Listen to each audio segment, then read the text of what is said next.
Hello folks, I'm back and I am live imaging. I've been imaging for a good while.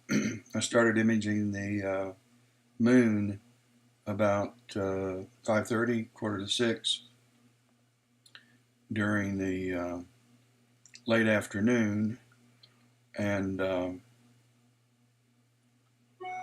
I moved over to Saturn and I've started a session on Saturn. I'm currently capturing some frames, and then when I'm finished with that, I'll move back and we'll take a look at the moon. Everybody likes a view of the moon. While this is happening, I need to free up some space on this external hard drive. I don't need sticky notes. Need a folder. Okay, and we want to go to this drive. I can delete this. I can delete this, this, this. I want to keep yesterday. No, I don't want to keep yesterday. Yesterday was terrible. It seems as bad today as it was yesterday. I'm just still having fun imaging.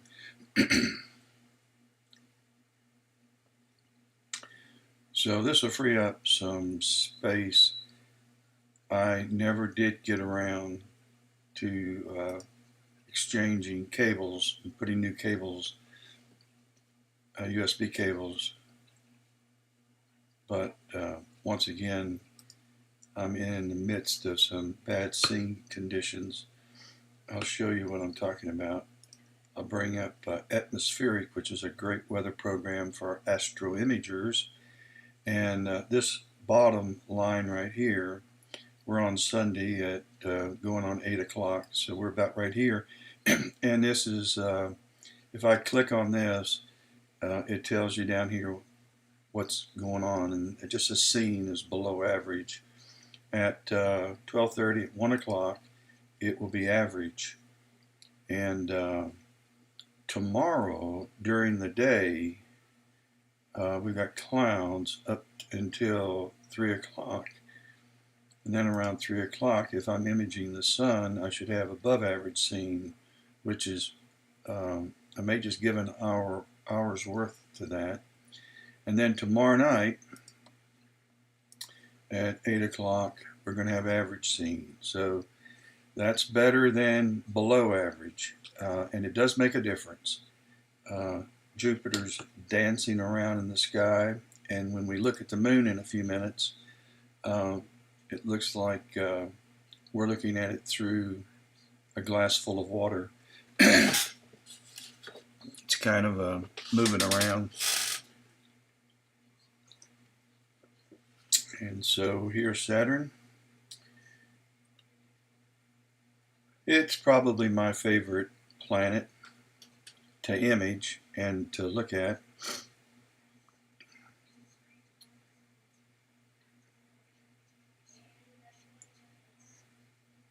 One of the things that I need to do when I'm imaging planets is to also take a wide view image of it, because there are moons of Saturn that are out here that we're not seeing the moon. Sometimes you can. We're not seeing them because of the exposure settings.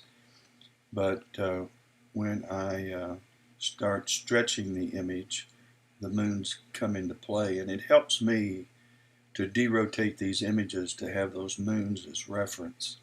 So it's always a good idea, if you're going to derotate images using WinJupos software, to have at least one or two wide view images of your planet. And those moons come in very, very helpful. You may not use that image when you do your derotating of images, but you'll use it as a reference to set the template so that all your other images will fit inside that template. I'll do a session on WinJupos and how to derotate images. As a matter of fact, I might do that tonight. I might take, say, 3 Saturn images or Jupiter and process them and then run them through WinJuPost live and kind of see how, kind of demonstrate how I use WinJuPost.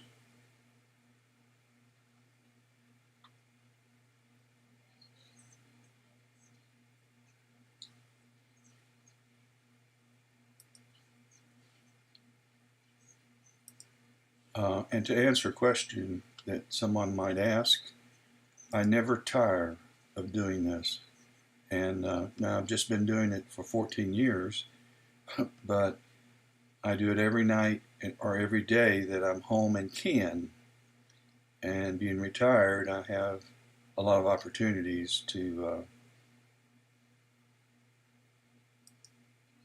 do this. And I'm thankful. I'm blessed to be able to do that. And I'm blessed to have a wife who's in support of my doing this.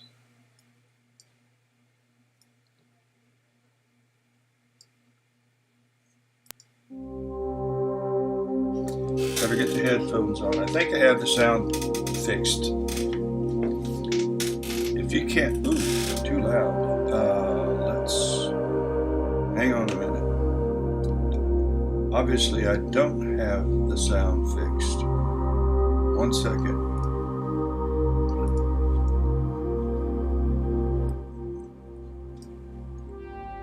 Ooh, still too loud.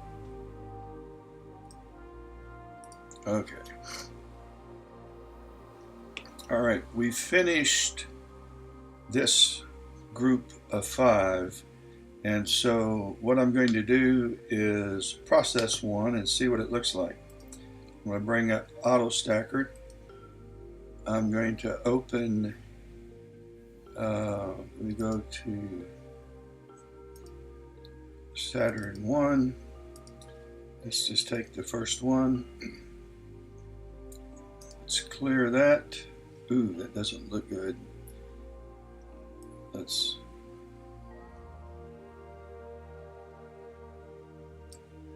Okay, let's analyze this.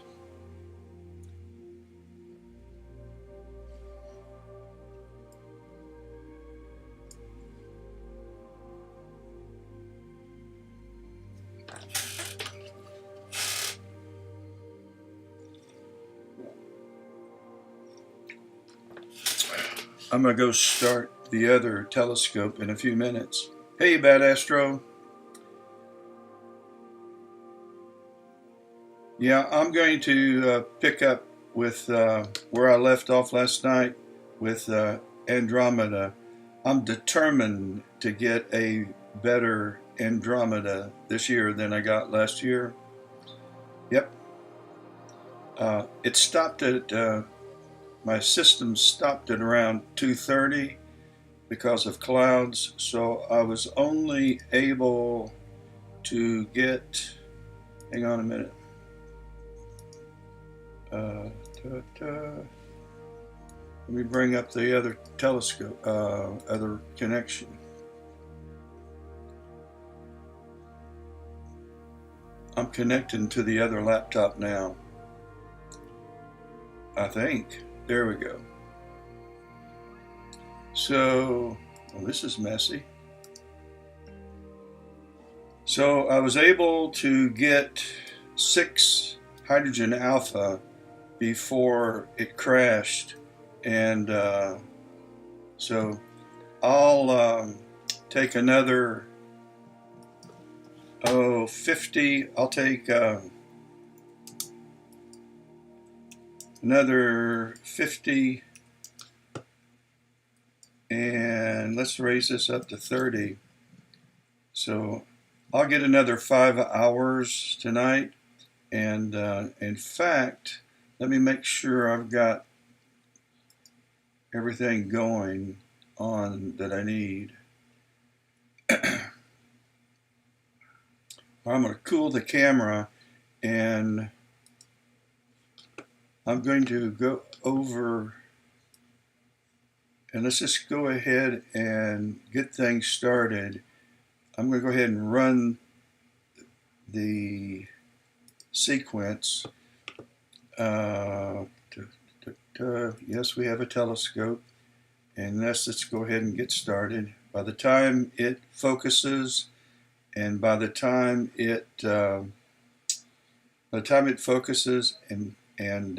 plate solves, my camera will have cooled to minus 10 degrees. So let's head back over to the other kit, and I'm going to need to put this on a different window. So let's put it here and set that there. So this is Saturn, and we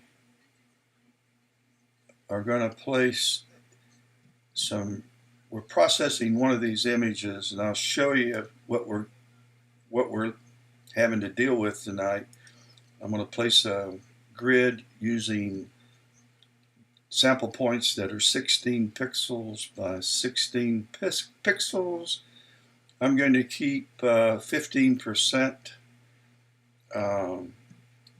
That's just an arbitrary actually, I'm going to keep 14% to differentiate from that other 15% I saved a few minutes ago.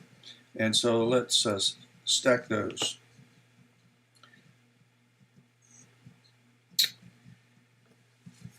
Forgive me if I'm smacking my lips. At least I'm not coughing and clearing my throat tonight.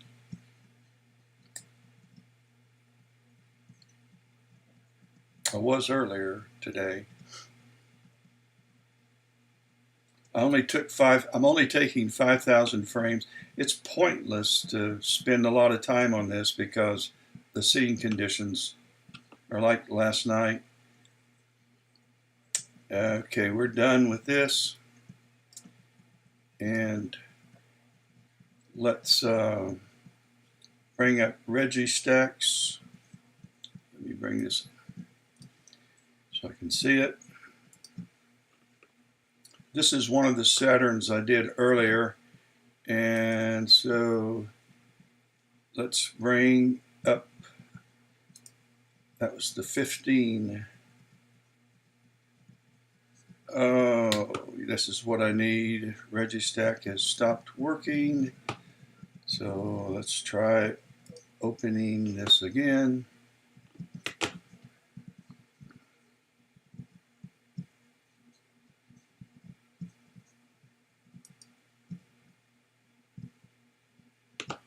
All right. And we're going to find folder 14%. Let's open that. Nope. And let's give us some working room. Okay. Let's run RGB balance and auto balance can show the full image. And let's load. I created what I call the Uranus extremely bad scene. Open it. Wavelets setting process. So this is Saturn.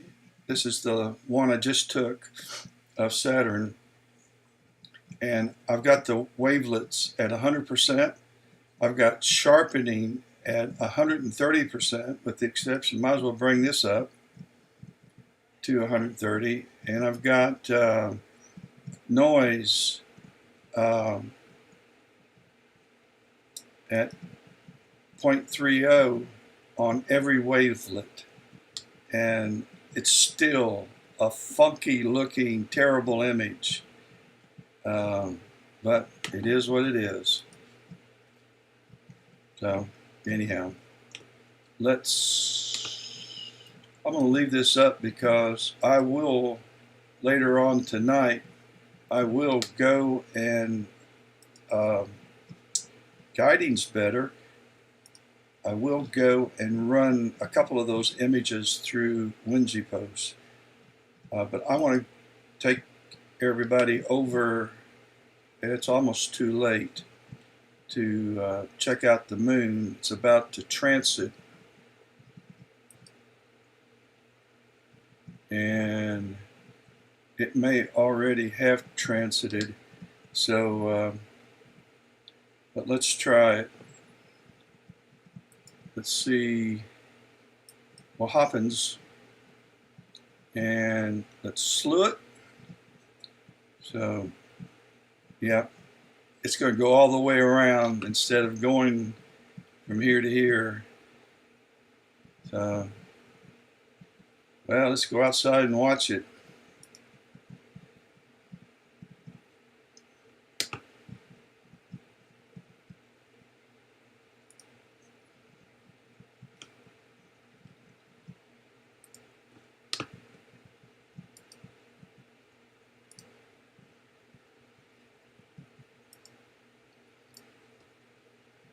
Had the lights turned off.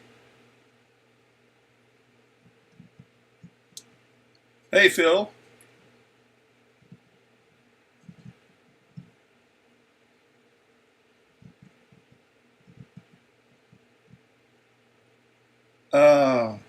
Let me think about what you just wrote and see if I can't. I'm not sure I know what you're asking, but okay. Hopefully, we're on Saturn. This one is on Andromeda. So let me. There's the moon, and right to the other side of the moon should be. Let me get rid of this. Let me get rid of this light.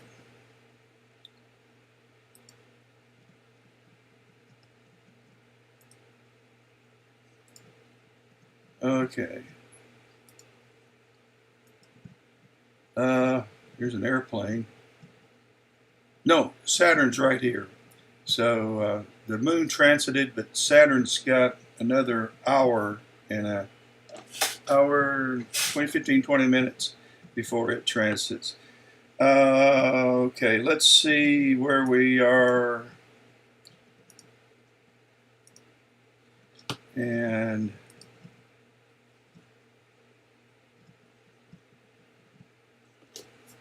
let's go back to, hang on a minute. We need capture profiles. Let's go back out to, and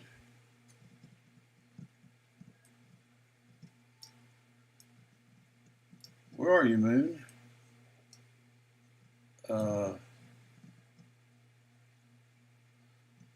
Yeah, let me bring up my, see if I can't find it. All right, let's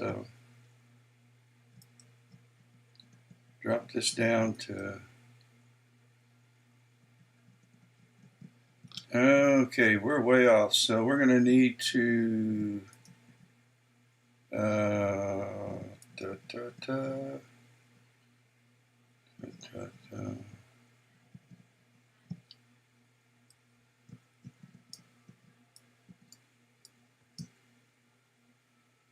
I can't find my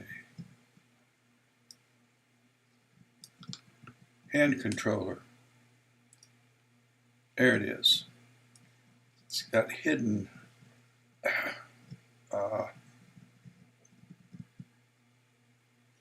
Try it again. Okay, let's go. Let's see, we need to go. Nope, need to go west. Speed things up a bit. Phil, I'm going to come back to your question. Just give me a second. I need to get the moon in the field of view here. That should do it. All right, back to, yikes. We got it now. Let's bring this down to about one. There we go. And let's come down.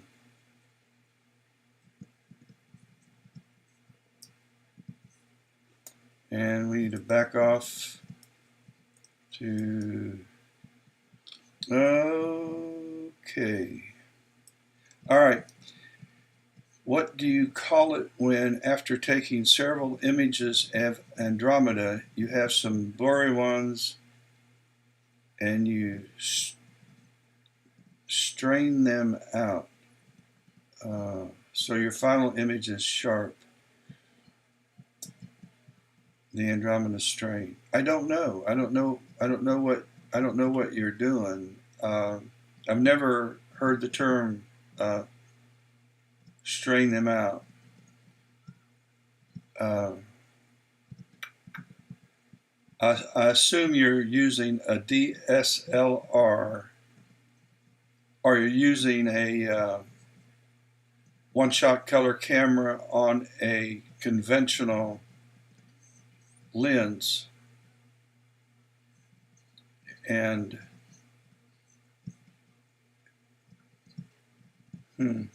I don't know what to tell you. But I'll have you I'll give you my phone number. I'll message you my phone number. Call me, and maybe I can help walk you through that. Or one of these nights, bring your stuff over, and we'll set it up in my backyard and see if we can't get you some images. But one of the things you're going to need to do, because you're going to be manually tracking with a, I think you're going to be using a conventional tripod, is you're going to have to pick a star. As soon as you've located where Andromeda is in the sky, you need to pick a star right near where Andromeda is and put the crosshairs of your camera on that star, so that will be your reference star.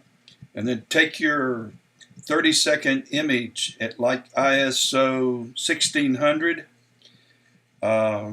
You may not need, I don't know what the F ratio is on your telescope, but it's, let's say it's 5.6.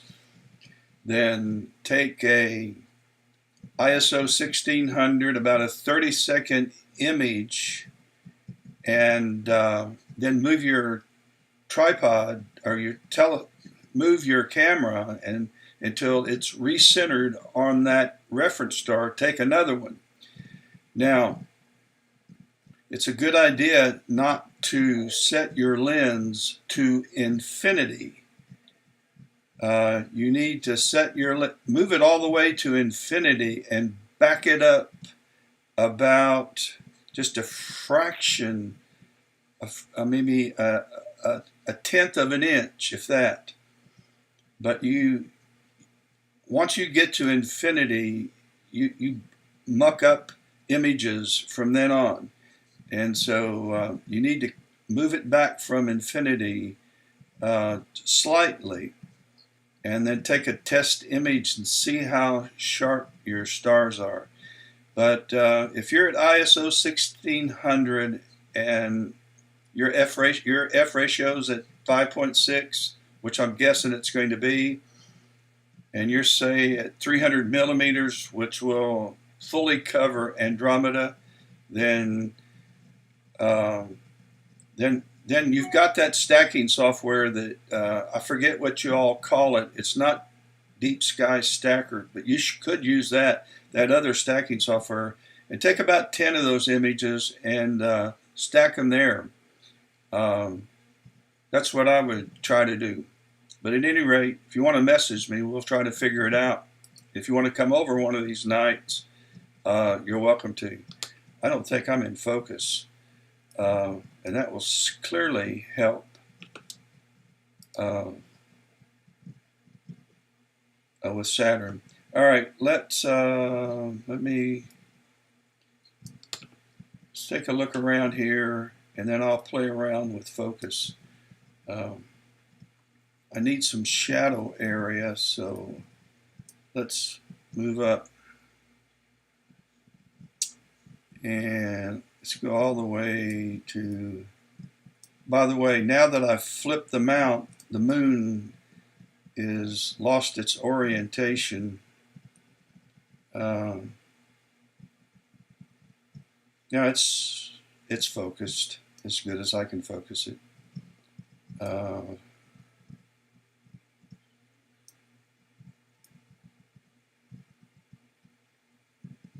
By the way, the moon is not yellow. It is the software trying to debayer the image. I have to correct for that when I process these images. Okay, I'm going to stop right there, and I'm going to work on focus. Let's come out about a few steps.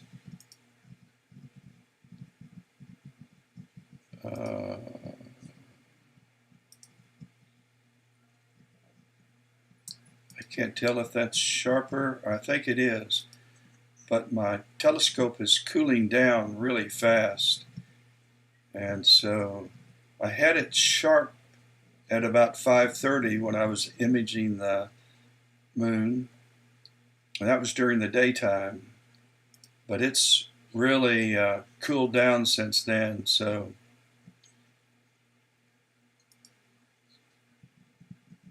all right, I'm going to take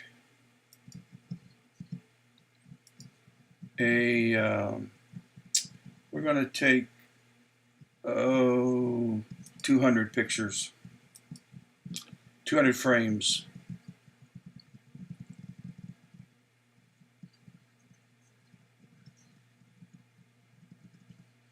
You know, second thought, I probably wouldn't take but 15-second images of Andromeda at f5.6, but I would take as many as you could and use that reference call star to recenter, and that will help minimize any blur. When your stacking software then stacks, it's okay if you're not pixel on pixel, because that's kind of like dithering, and that's a good thing. And the stacking software will stack them, but just to get your stars sharp, go down to 15 seconds, but try to get about 50 or 60 of those images to stack.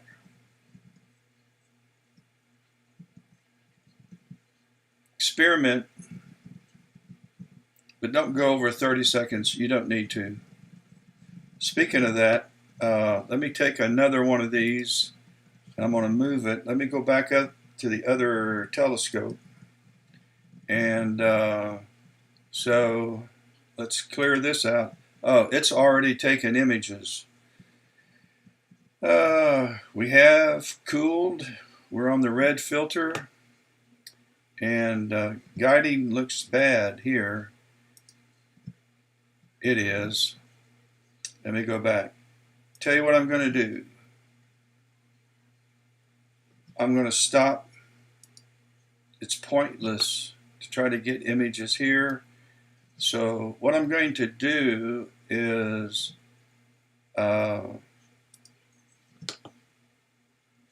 me go save. Let me save what I've got here and pause this sequence and abort right now. Let me do a save. And I'm going to calibrate the mount. So I'm going to go to my Planetary software. Do I have it open? I don't. Daggone it. Oh, here it is. I'm going to open up Cartes du Ciel. Sure. mess up that pronunciation. I'm going to connect my telescope, and then I'm going to go to the to the south, and I'm going to, let's see, I don't want to go to the moon, but I need to go to a star. Let's pick this star right here, which is at -5 declination. Now let's go up here, which will be at -1. Let's go here, which will be at 0 declination, close to the meridian. And I'm going to slew this telescope there. And it's going to be coming around. And I don't think it is sharp. Let's go back. I hear let's bring up the moonlight. Might light up my kits. Nah.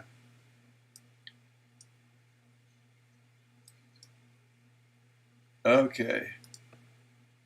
So this telescope right here is about to be calibrated. And when you're going to calibrate your guide scope, it's always good to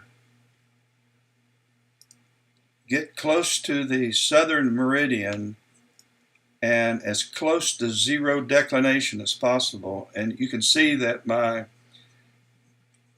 bar is almost horizontal, and so this will be a good place to calibrate. And I don't care if it's on a star. Well, there'll be stars there. I don't care if it's on the star I selected or not. So let's go back out to this one, and let's bring up PhD. Let's start looping, and let's find a star. I really don't like to be that close to the edge, but I'm going to hold down the shift key and click on guide, and it says, are you sure you want to force calibration? And yep, I do. So it's going to start calibrating, and I hope.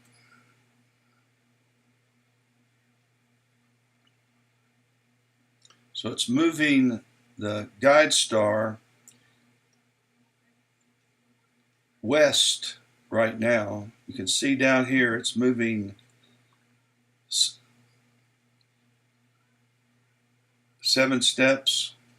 It's 12.3 pixels away from its origin. So what is happening is that PhD is measuring the movement of my mount in pixels, and it's going to determine the best, in its best way possible, settings that will enhance the guiding. I could go into a little more detail. And then I'm going to run the guiding assistant for about 10 minutes. And it will tell me how well my polar alignment is, how serious my backlash is, and make some suggestions in settings that might improve the guiding. So I'm going to be imaging Andromeda until 2 or 3 in the morning. So now's the time to get it right. And so it's getting ready to move in another direction. Tell you something that I need to do, and I should have done that before I started this. A good behavior or a good thing to do before you start running your calibration is to take your uh, hand controller. If you have a virtual hand controller, I can't do it because I'm calibrating, but move it north about 3 pixels and then move it west about 3 pixels, and that will take the backlash out of your system and then calibrate. And so you won't have to wait for the gears to engage because they should already be already engaged. And it produces a better calibration results. But I forgot to do that. So it moved the star south and it's getting ready to move it north and bring it back. And here it comes.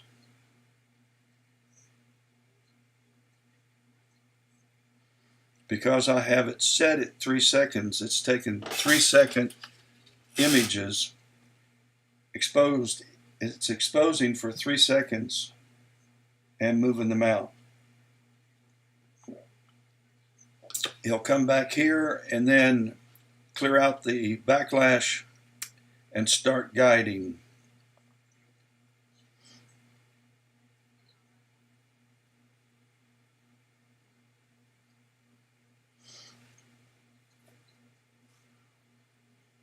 I need to, I probably need to go out and work on focus for my guide scope. Although I have a nice sharp bell curve here, an HF, a half flux value of 5.86 is really high. I should be around 2.4, 2.5. So I'm not really focused well. All right, it's starting to guide. And I'm going to go up here to Tools, and I'm going to review my calibration data. And the RA rate and the deck rate are about the same, and that's good. You don't want an RA rate that's 40% more than the deck rate. You want those to be pretty close. And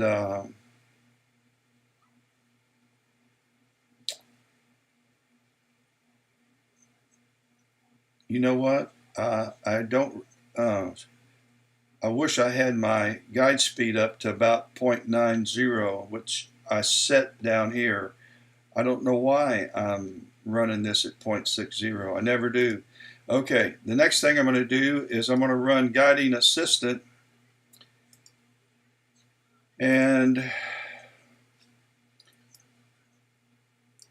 I want to measure declination backlash. And so it's going to run this for 10 seconds. So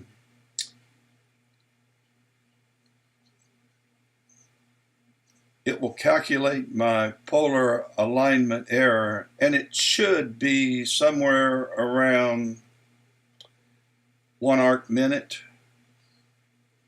or less when it's finished. That's what it was a few days ago when I ran Guiding Assistant. And I don't think I've ran into the pier, but or moved it. So I'm going to just let that run. Let's see, it's 8:45, so at 8:55 I'll be back. And in the meantime, let's take some more images of the moon, and wrong way.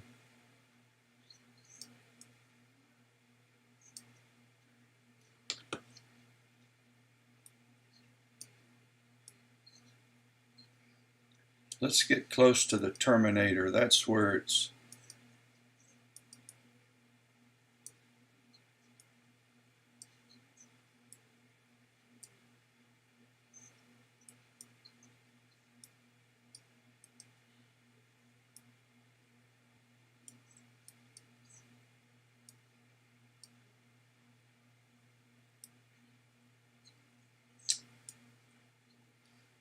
and let's bring our exposure down some.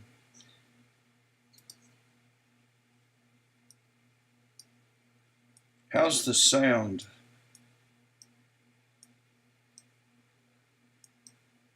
I hope I got it fixed. All I did was reboot. I need to work on focus. I don't think. This doesn't look good.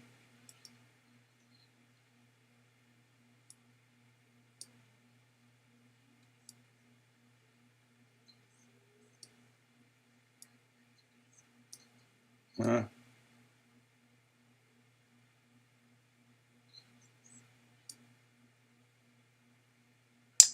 to find a good place to focus. This might be, yeah, let's go here. This. All right, let's bring our exposure up some. I hear a train. Let me go shut down the telescopes. Okay. Now,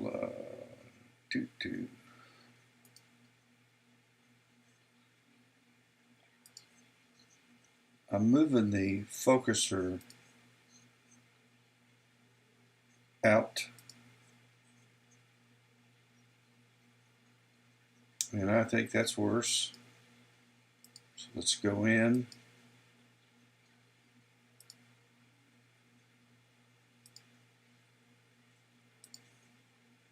Yeah.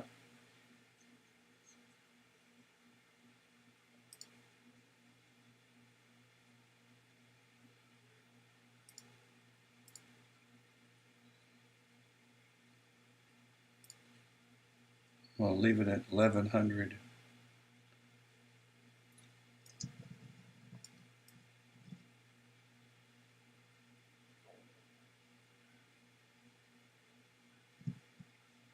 Those are cool mountain ranges.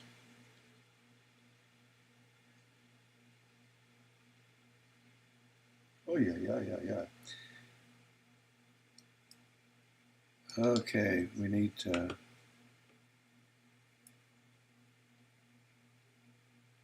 change the exposure a little, and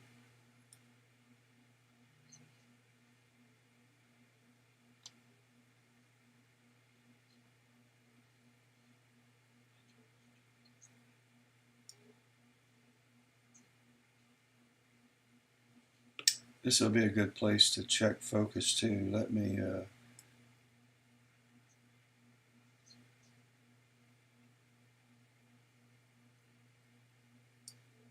this part of the moon has been bombarded with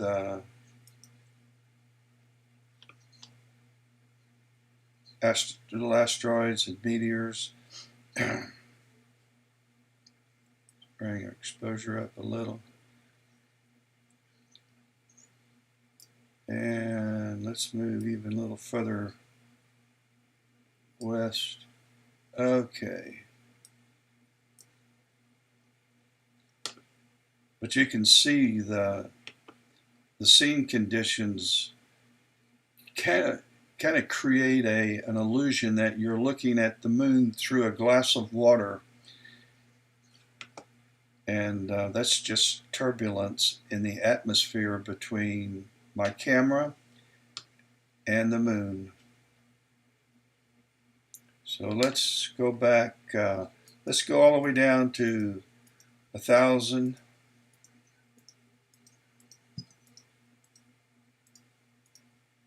and we're clearly lost our focus there. So let's start moving closer to focus. And this is all by visual, and it's while the moon is moving around because of the atmosphere. It's just hard to focus.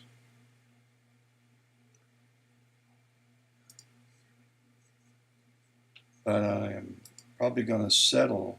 I don't know, that might be I was at 1100. That's pretty much going to be it, I think.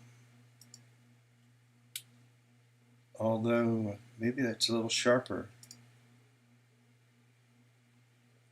I do think it is.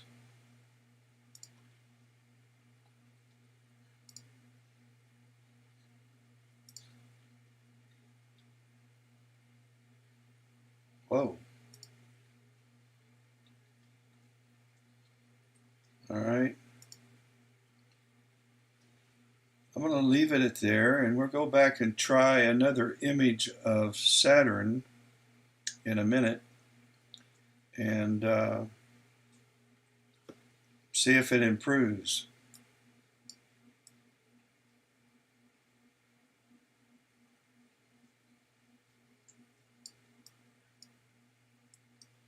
Yeah, you're looking off into space.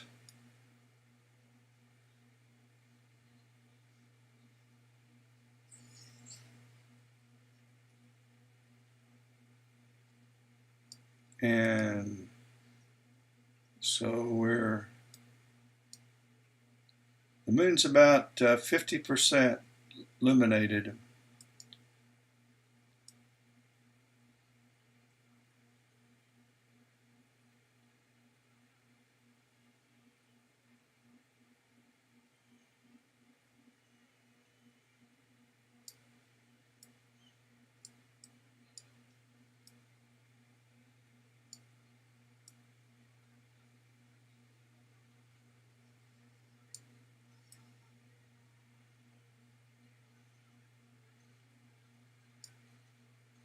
Two more minutes and we'll stop the guiding assistant.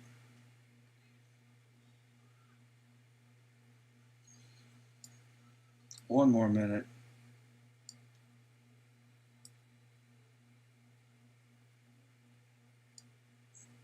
And then we'll go back and start imaging Andromeda.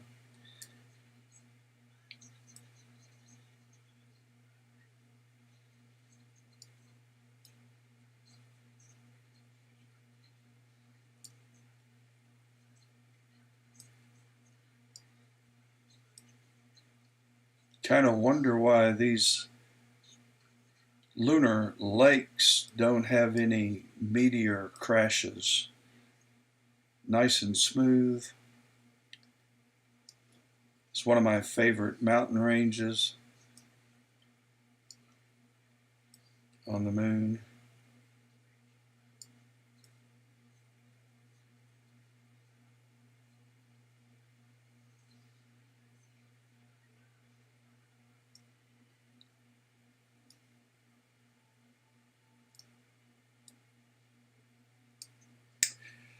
I don't think I'm going to take any more images of the moon. All right, let's head over to the other setup, and we've gone past 10 minutes. 1.1 arc minute polar line, and it's settled down, so that's just about right. So I'm going to stop this.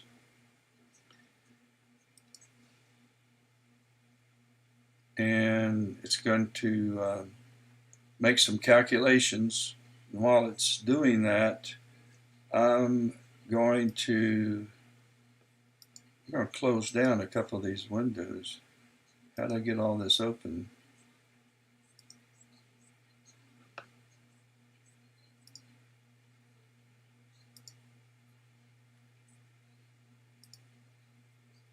All right, let's go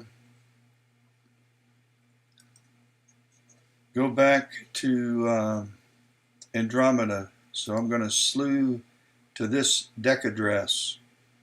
I mentioned yesterday that everything in the sky um, has a declination address.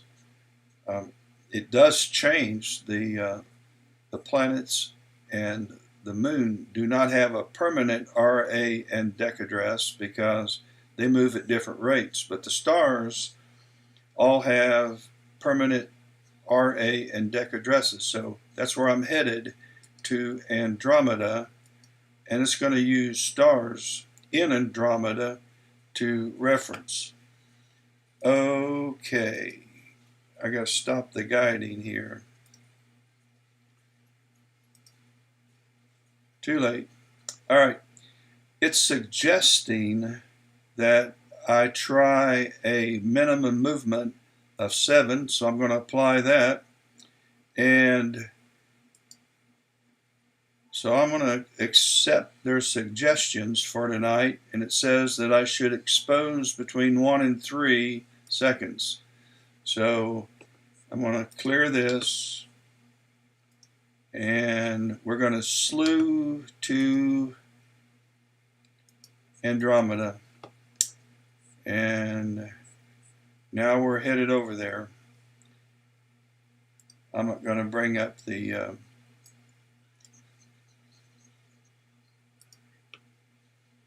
but you can we're already there. Okay, so let me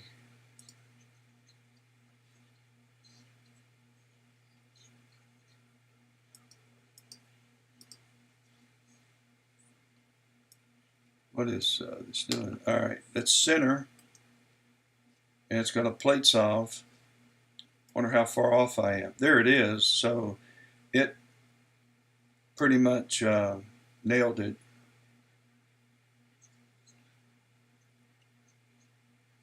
Welcome, Carlos.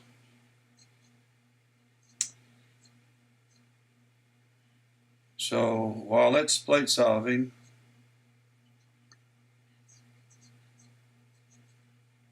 I want to go ahead and get this session going here, and then we'll go back and head over to Saturn. Okay, that was a success. So let's resume the sequence and start the guiding back up. We didn't disconnect. Okay, good. We're going to loop. And uh-oh.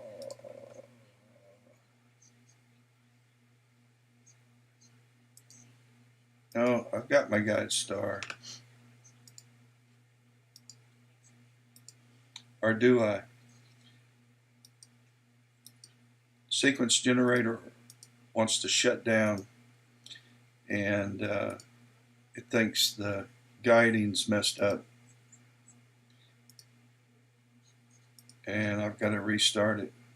Hopefully it will be better now that I have calibrated, and I'm going to start at 1 second and move through. Let's resume. All right, what's going on here?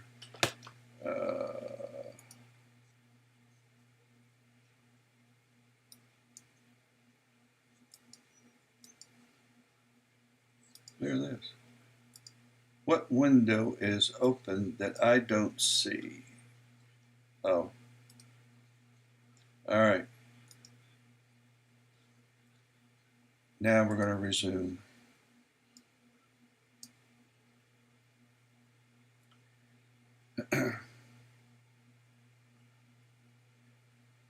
So that took me about 20 minutes to recalibrate the guider, and it looks like it's acting up again down here, and to run the guiding assistant. So hopefully guiding will improve. Now let's go back to the moon, and in fact, let's say goodbye to the moon, and let's head back over to Saturn before it transits. And right now, it's going to transit at, let me put this over it. It's going to transit at 21:30. So we've got 30 minutes before it crosses the meridian. So let's go on over to Saturn now. And let me put it up here.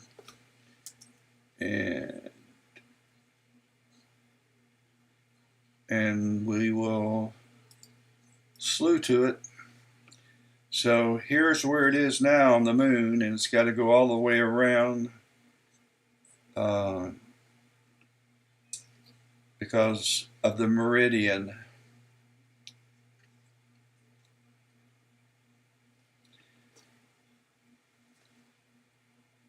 And while it's going, making its trip to Saturn, we'll see.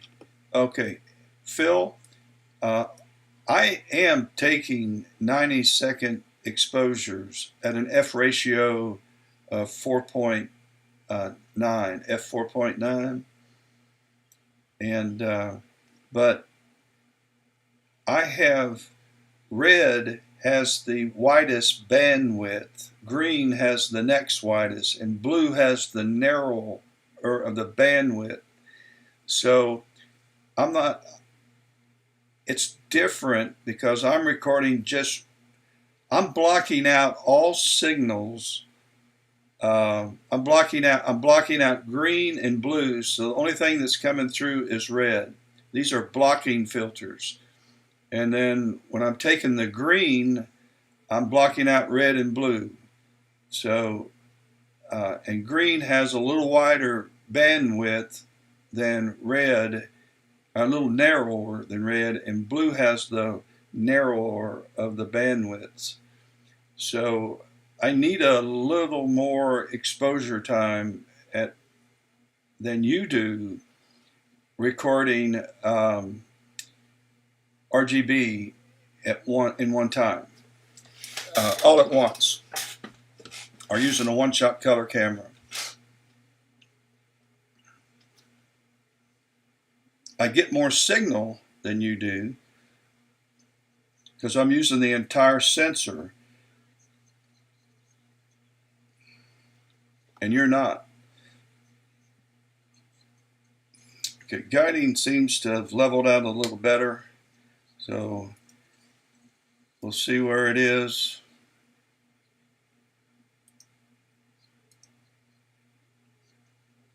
And RMS is 0.47, so it's better, much better. I'll dance to that, and we can start looking at our Andromeda images. And here's one here. I'll do a high stretch, and so this is one of the red filtered Andromeda images that have just come in. So now let's go back, and we should be let me move this over. Let's put the gain up to, let's go to 300, and this to 100 milliseconds, and that actually let's go to about 320, and we better find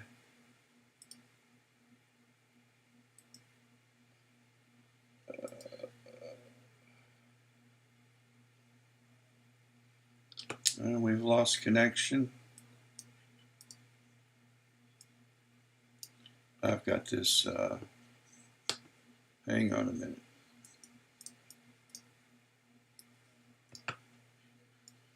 PhD moved on me. I'm just going to cut that out. Okay.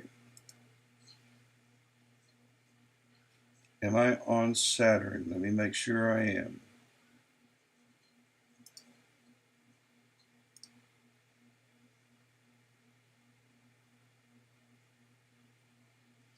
Okay, let's try to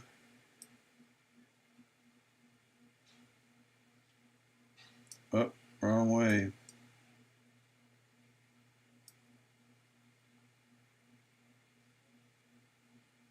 I use my guide camera at 60 millimeters as a finder scope because I don't want to go outside and use the finder scope to center Saturn.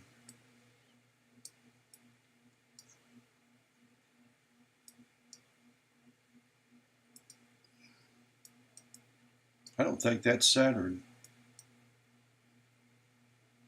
And so we want to go north.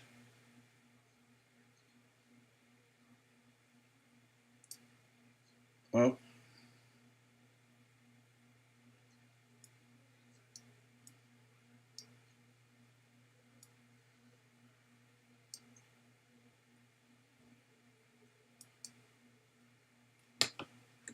see, what are we looking at anyway?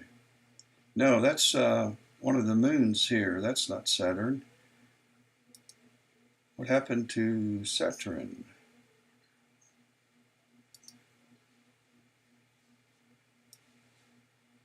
We're not on it. Where are we anyway? So we want to go to Saturn.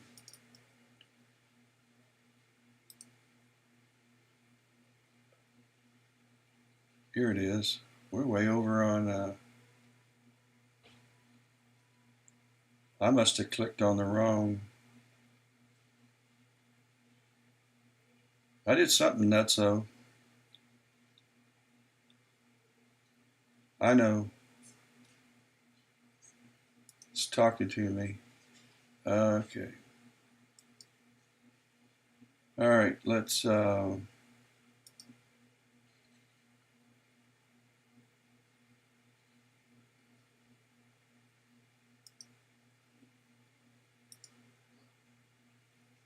got disconnected.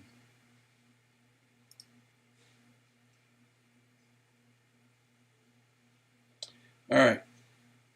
It's probably in the... There we go. Okay, what have I done? I've got to bring this down. Oh no, I got to bring my exposure down. It's about there.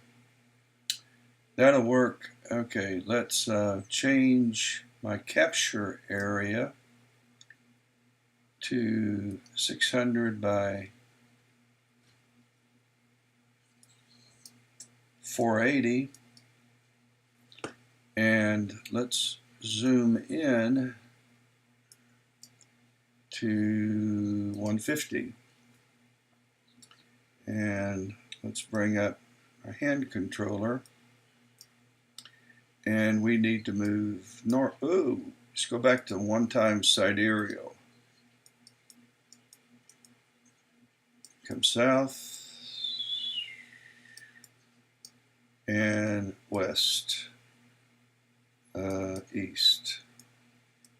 It's pretty centered. Let's bring up PhD. Let's pray we have a guide scar, and let's start guiding. I probably should have ran the guiding assistant for this too. So we are guiding.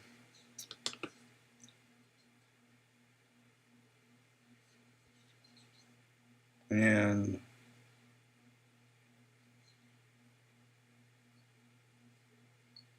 well, it looks like it's going to be tolerable. So let's go back out and let's take another sequence before it transits. This will be Saturn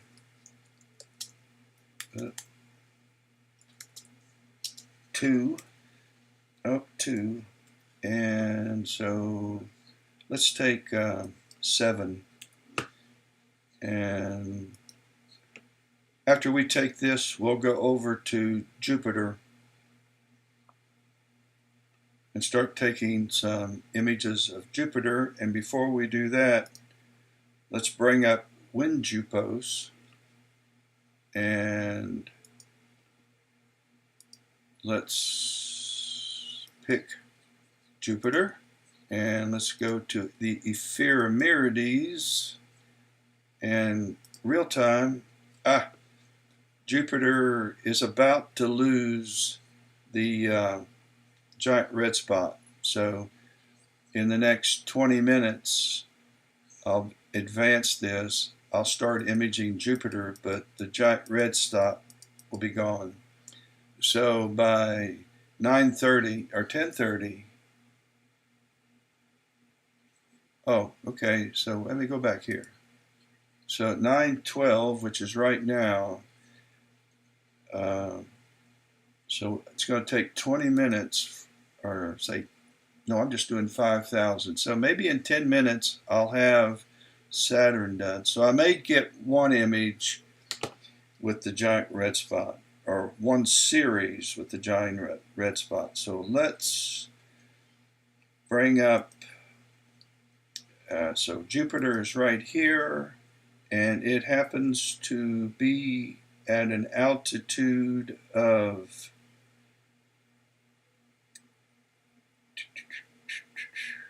I can't find it. Declination, and where's altitude? There's azimuth. That's nuts. Oh, right here, 22.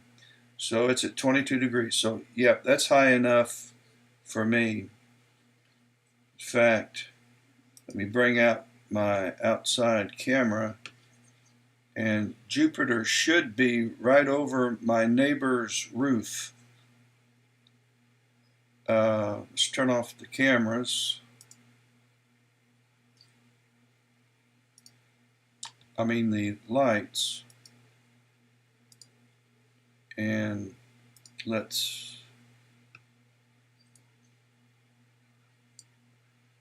there's the moon. And there's Jupiter. Yep, right over my neighbor's roof. So Jupiter is going to be easy to image as soon as I finish this Saturn run.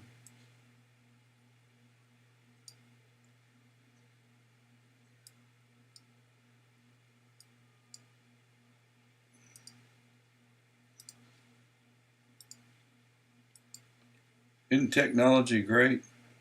So Saturn is approaching the meridian, and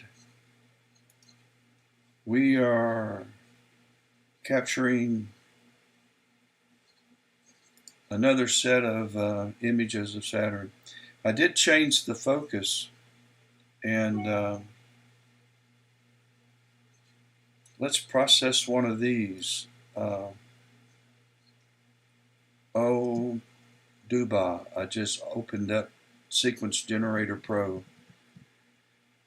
Heck, yeah, I'll just close it back down again. I hate to hit the wrong program.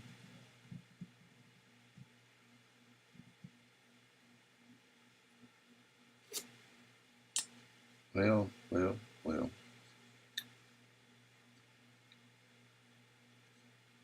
I've got so many programs open right now.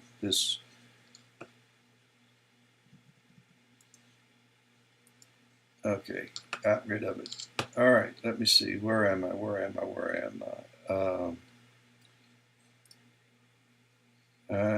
taking Andromeda. We want to go back here. And where is Sharp Cap? Did I lose it altogether? I did. Gone it all. Okay, this is disconnected. I thought I was disconnecting Sequence Generator Pro, and I ended up disconnecting from my outside computer. So let's bring up Auto Stacker, and let's don't click on, and let's go to the drive today. This is Saturn 2. We'll take the first image. We're going to analyze it.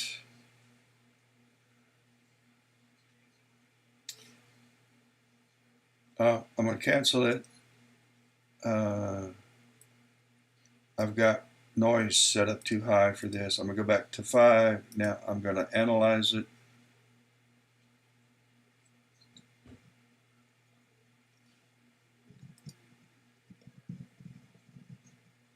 I have a new subscriber. Thank you for subscribing. And down here it shows that we have 5,000 frames.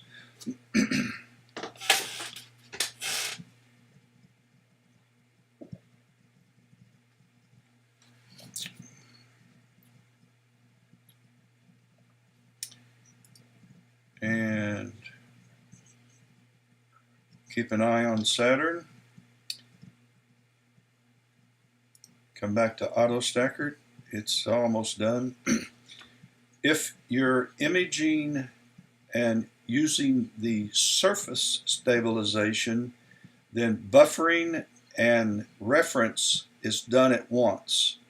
If you're doing planets, then all you do is buffer and run analysis.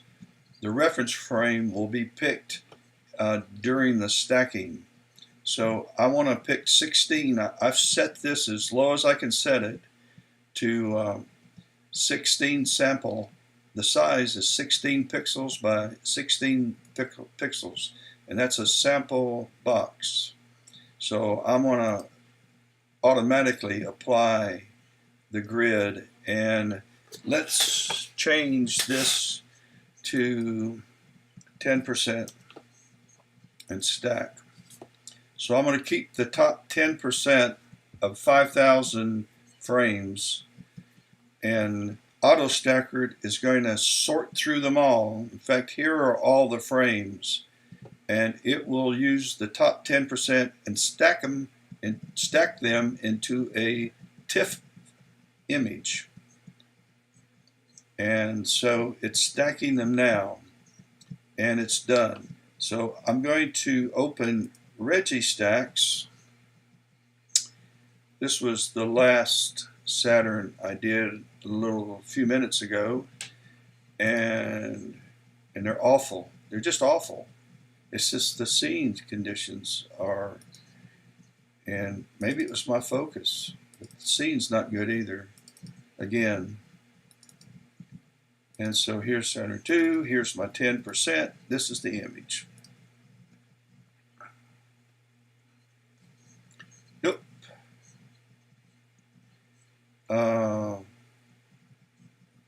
Let's show the full size. Let's do auto balance. Actually, I'm going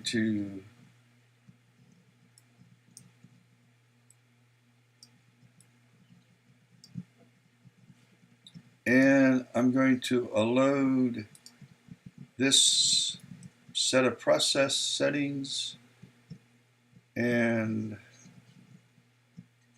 I can't tell if it's any better focused or not, but I don't know. I know it's noisy. I'm actually going to take the Uranus camera off and put my ASI 224 back on. I really believe it takes a better image. I've not been really impressed with the Player One Uranus camera when compared to the ASI 224. But at any rate, okay, I'm not saving that one. They're not good enough to keep. They're fun to take. That's about it. All right, let's stop guiding and clear. And now let's go to Jupiter, which is right here. Click on that and let's slew there. So here we go. It's a short trip.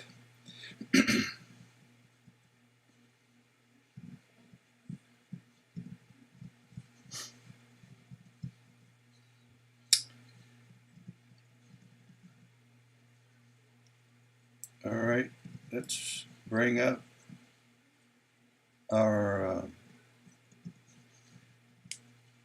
actually, let me change the capture area.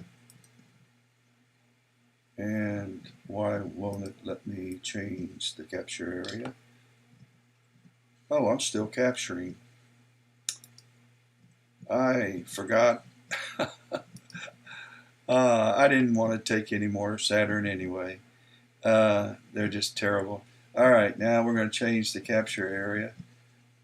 I forgot about us taking 5 images, and we don't need, we really don't need this reticle just yet. And so where's Jupiter? We've lost you. Okay, there it is there. And so we want to go east, which is down. Actually, we should have a picture of it.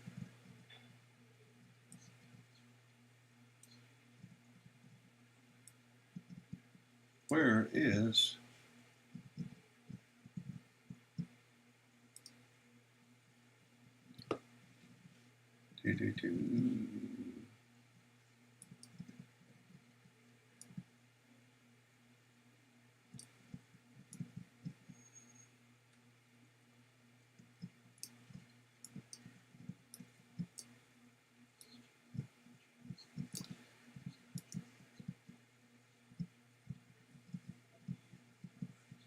Okay, that's why.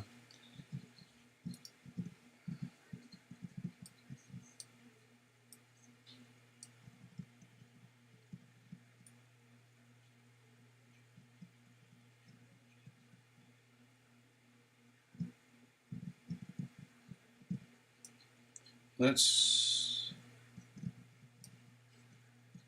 go west.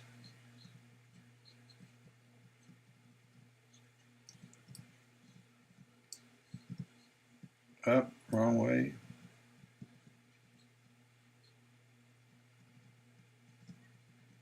These are the these are the moons of Jupiter. We've got Calypso, Io, and let's see. Now we want to go south. Yeah. So let's just go ahead and bring up Sharp Cap, and we'll just start moving south, and it should come in from the top. Start going this way. Should. Here it comes. There's one of the moons. And we got to go east.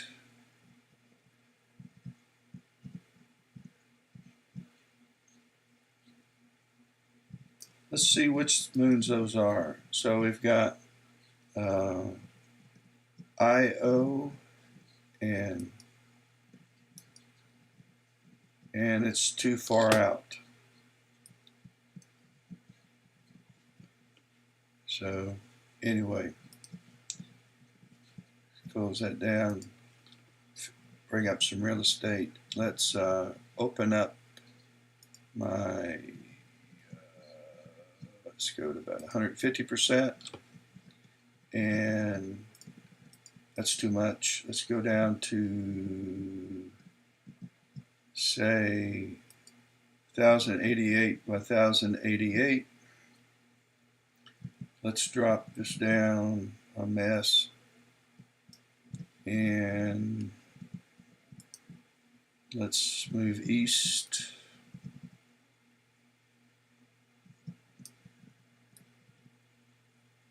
North. Oh, I've got some dust, so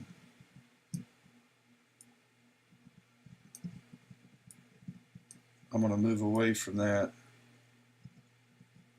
We just won't be centered. Let me get my crosshairs and we put them right there. So actually, let's put them about right there and recenter. We want to go south and east, away from that dust. All right, let's bring up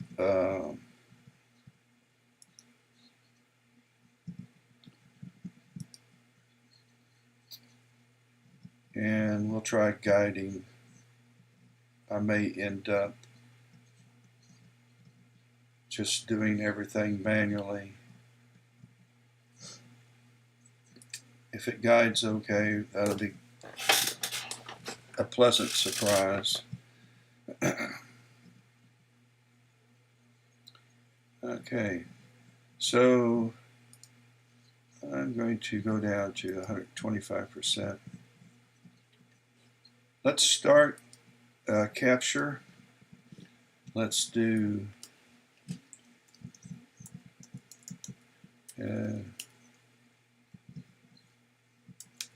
and this will be our first. Let's take 8,000 frames and let's do 7 of them, and so let's turn it loose. And while that's happening, I wonder if I've got the giant red spot.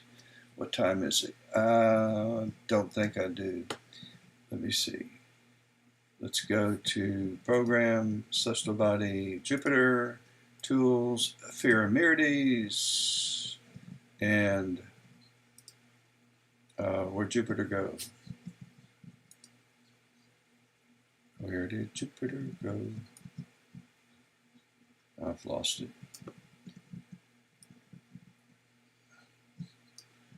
Okay.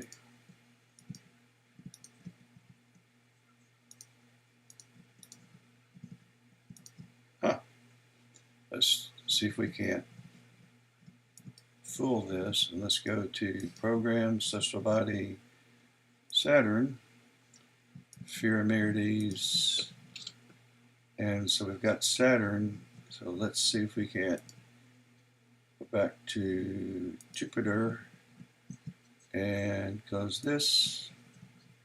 Come back and open Ephemerades. Oh, where did it go?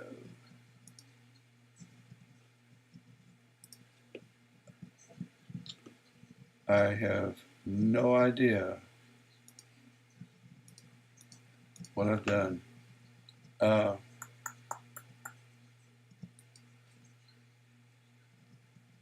Got this is new for me. There we go. I don't know what I clicked on, so I learned something. If you want to all right, here's the great red spot. So are we in real time? Yeah. So I should get this. In fact, I will get this. So we are, yeah, there it is. So we've got the great red spot. Yay. Yay. While we're capturing that, let's go over to this and see images are coming in. Guiding looks okay. And we are on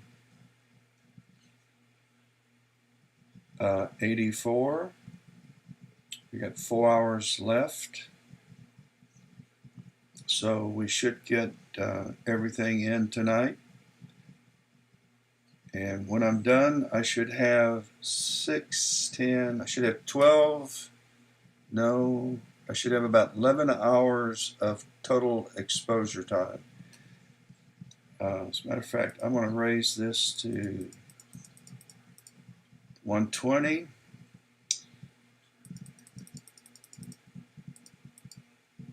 And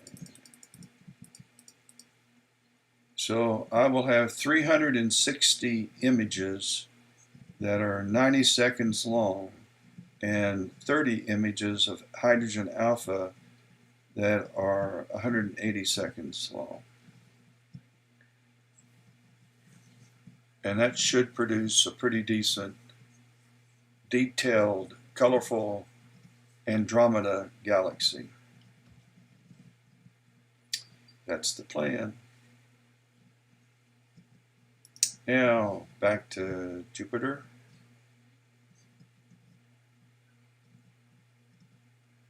As I told you, I forgot, I never got around to changing the cables yesterday, so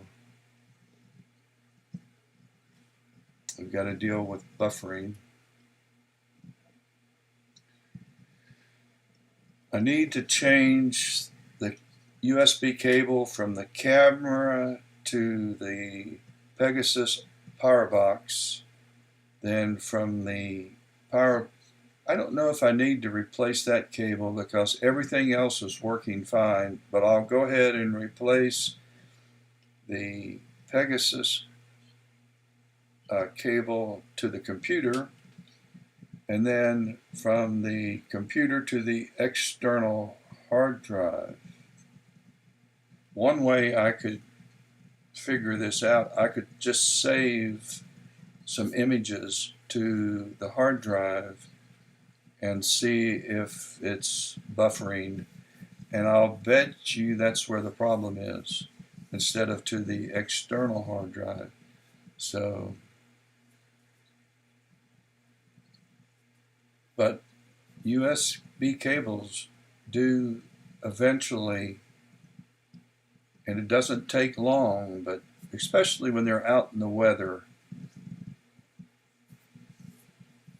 and when the image all night dew forms, and although I run dew heaters, there's moisture that infiltrates your kit. It has to.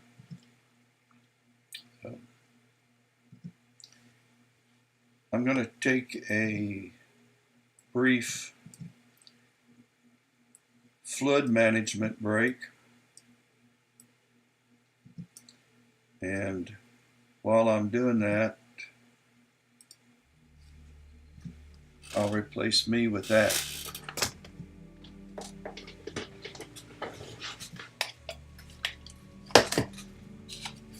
Yay, coffee.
Well,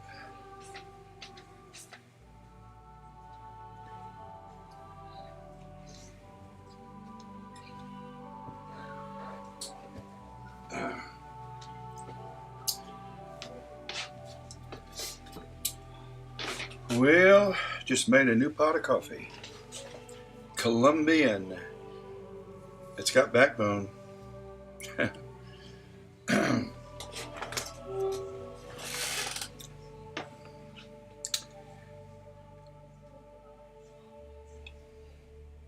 Auto stacker will have its work cut out for it.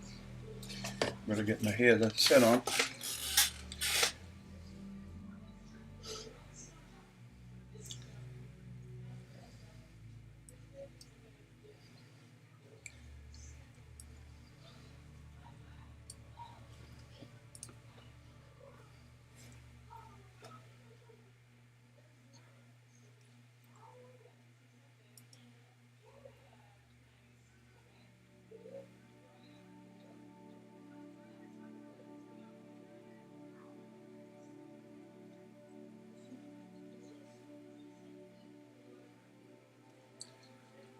Okay, we're going to process one of these.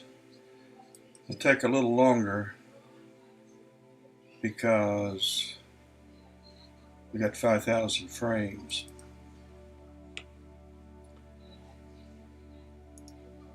But we've got nothing else to do while we wait. So let's process one.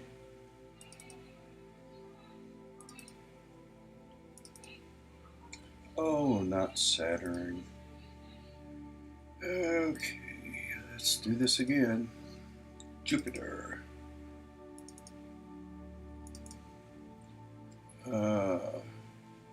Let's open another one. Look how off-centered it is. So that'll be the crop. That's fine. That's how it's gonna, I'll crop into that anyway. Okay, we want planet 5. Let's go.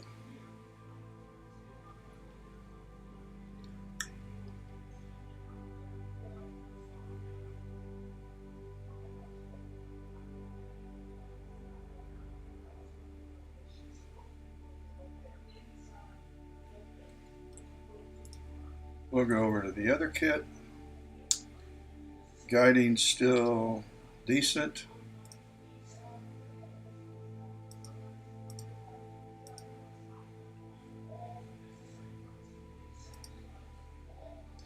The reason why you see so many, I'm connecting over a Wi-Fi connection to a laptop outside, and so there's a little delay. When I click, there's a little bit of a delay. So sometimes I click to open an image and it doesn't open right away. And so I click it again and end up opening it and closing it. But I'm at 0.57 RMS, and the RA and the deck RMS are pretty close. So when they're close, stars are round. When the RA is larger or the deck is larger by, say, 30% or more, then you may have small stars if you're under 1, but the small stars will be oblong. And if you have an RMS of, say, 2.0 and your RA is 1 and your deck is 1, then you'll have round stars, but they'll be bloated. Depending on your image scale, it would be okay for this image scale because the image scale of this telescope and 1600 camera is 2.32 arc seconds per pixel. Okay, let's go back to, I tell you what though, I think what I'm going to do is pause this.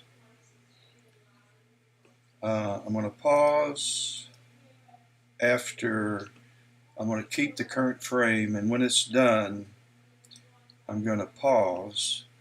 And while it's pausing, I'm going to move this HA event so that it will be next after red finishes, because I want to make sure I get enough HA.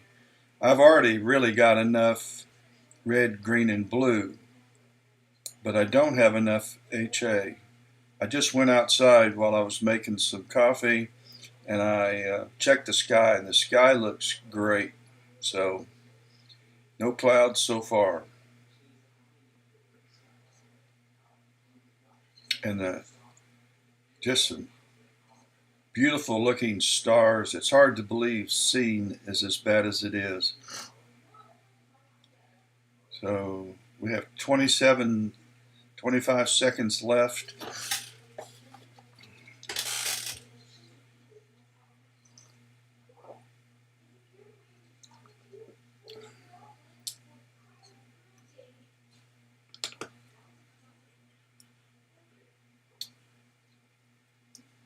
And then 4, 3, 2, 1. It's going to pause.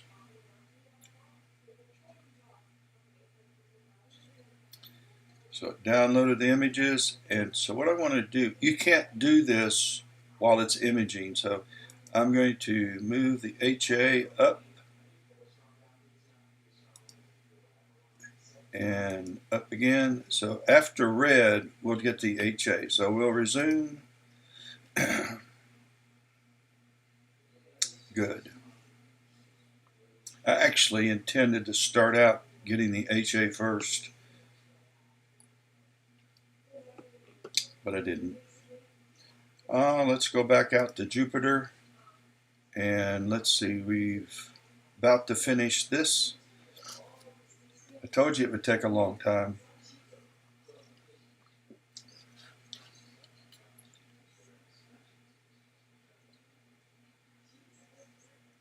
It's a larger picture file. This is 1088 by 1088, and Saturn was 600 by 400.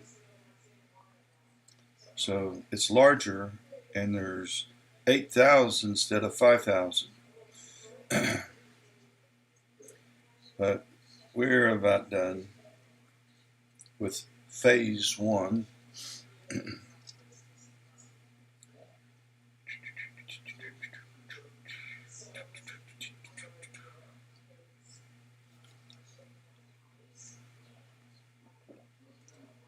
Carlos, if you're still with us, where are you from? So let's place a grid, and let's stack 10% of 8,000, which is 800. Now let's stack 5%.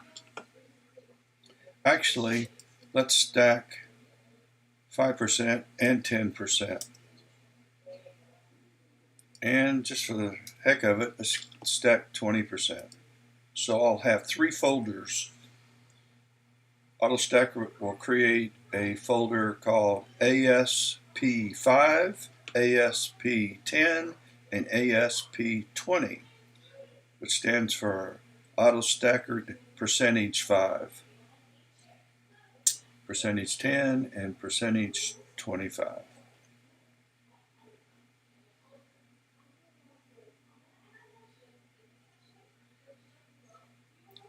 Wonder how many of these we've got to go, because Saturn is about to fly off the page.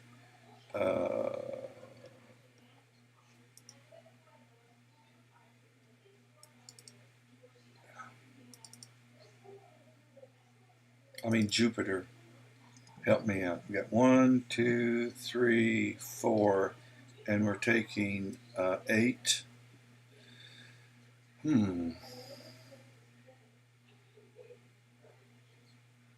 I'm going to stop it after this one. Five's plenty.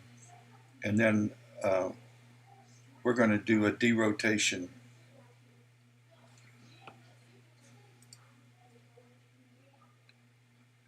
If you're tired of watching this, the Astro Imaging YouTube channel is going to have a solar maximum presentation. It's a great learning channel, the Astro Imaging channel. Great place.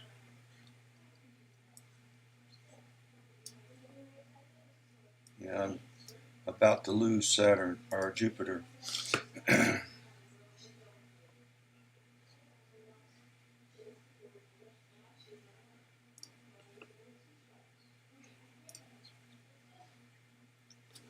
It's going to take 5 minutes to align and another 6 or 7 minutes to stack those 500 images.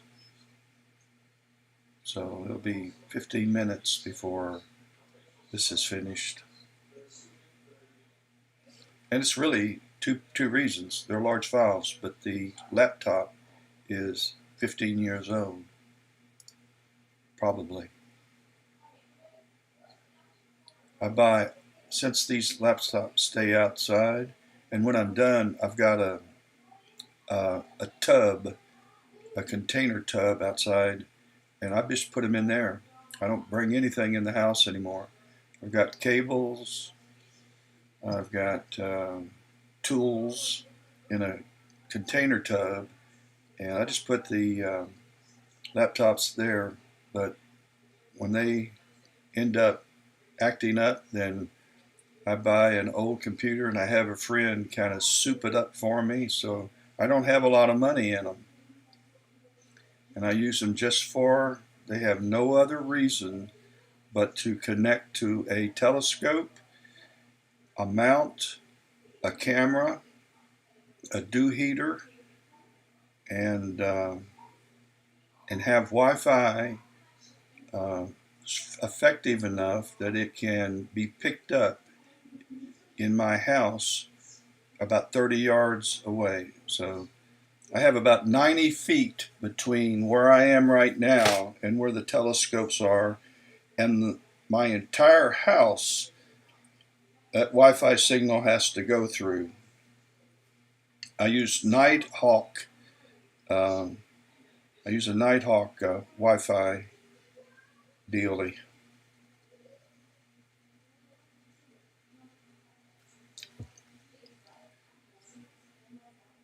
So we're still running alignment. Nuts.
I just changed microphones. I just realized that how long have I been online? Oh, Lordy. Streaming is not my strong suit. I just changed microphones. I just realized that I was using the computer mic. I'm surprised somebody didn't say that I hear echoes and it sounds like you're in a barrel. Oh, wow.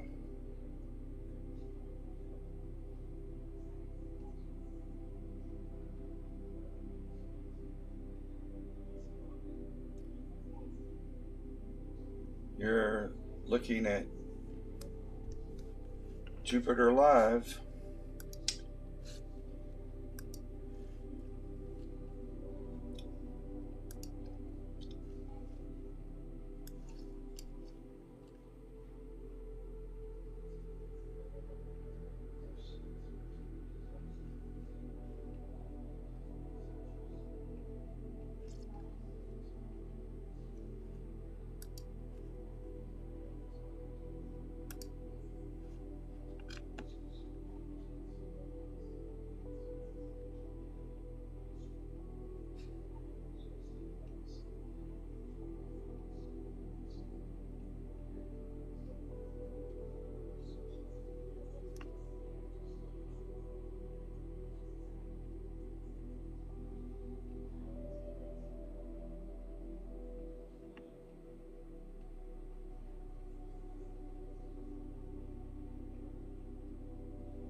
This is the telescope that I'm using right now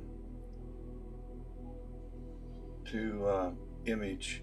The only exception is I'm using the Player 1 Uranus camera and not the ASI 224. This is the Pegasus Ultimate Power Box, and this cable,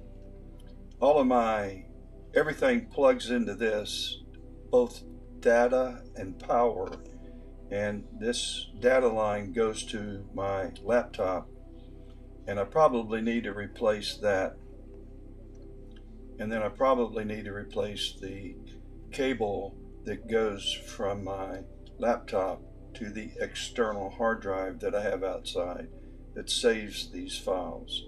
So that's what I probably should do. And I actually intended to do it today. I didn't.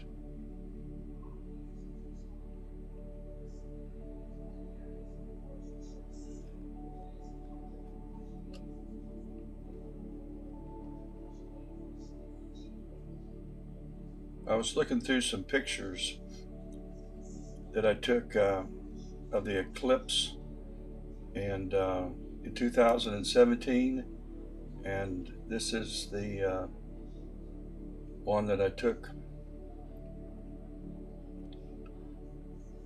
This one I took for the Spartanburg Herald Journal. They knew I would be imaging the eclipse and asked me if I do freelance photography for them, and they asked me if I would take one. Of course I did, because I make $90 per picture. Anyway, I found out from a member of our photo guild, Dr. Essie. His sister called him and said, "Do you know Ed Overstreet? He's in the Spartanburg Photography Guild, and his picture is in our paper in Buffalo, New York." And so Phil called me and said, "My sister says it's got this Ed Overstreet at the bottom as credit, Spartanburg Photography Guild." And so I called my connection, Alex Hicks at the Herald Journal, and I said, "Alex, my picture's in the Buffalo." He said, "Oh yeah, I meant to tell you, it's in 1,000 papers worldwide. It got picked up on the wire." And so I said, "Do I make any more money?" He said, "No, you don't." Oh, well, I didn't care. I enjoyed taking it. Yeah, I did care too. Okay, we're going to finish this one and stop at 8,000 frames, and then we're going to stop this. And this has to be recentered. Guiding must be really nuts.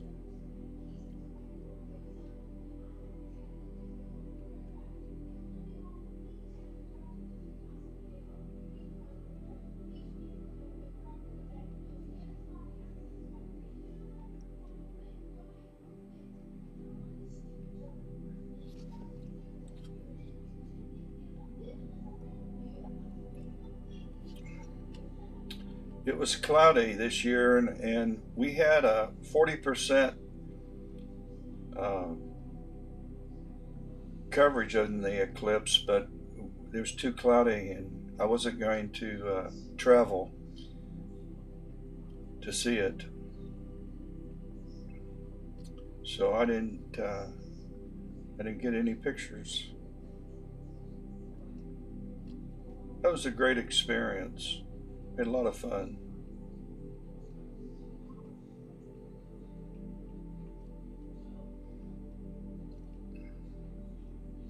Now, I'm not a fan of the Uranus camera.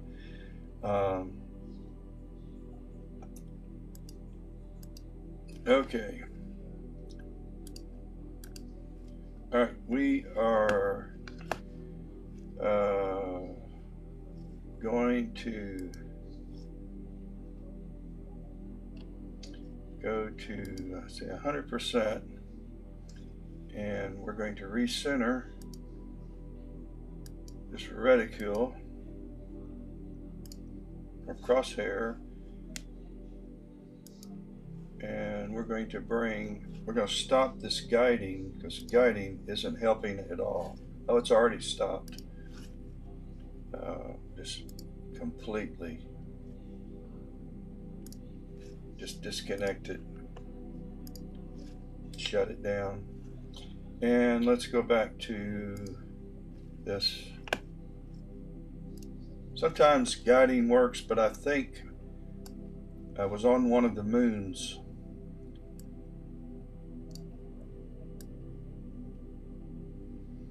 And I'm going to enable a pet curve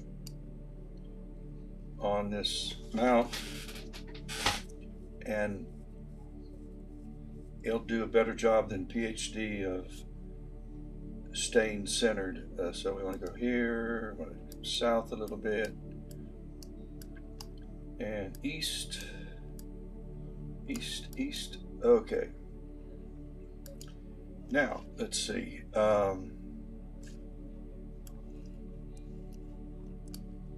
Let's bring this up. We want to enable periodic error correction. We want to track its sidereal plus pec, and that's what we're doing. And so let me move this east again, give it a little nudge, and let's now, oh, I gotta stop this capture.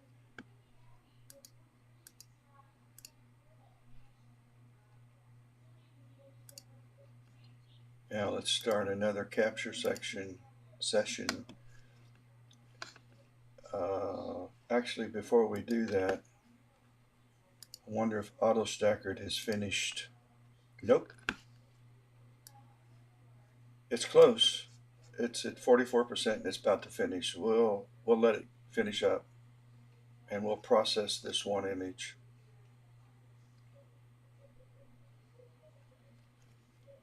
We'll sit here and watch this.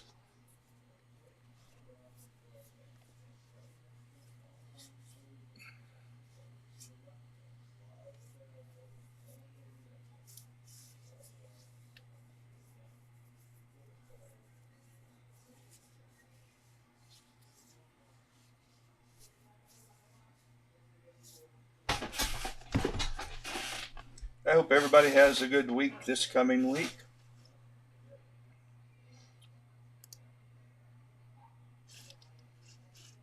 Do we need PhD? Nope. You can exit out of that. Free up some. Do we need Winjupos? Not yet. Come on and map this out.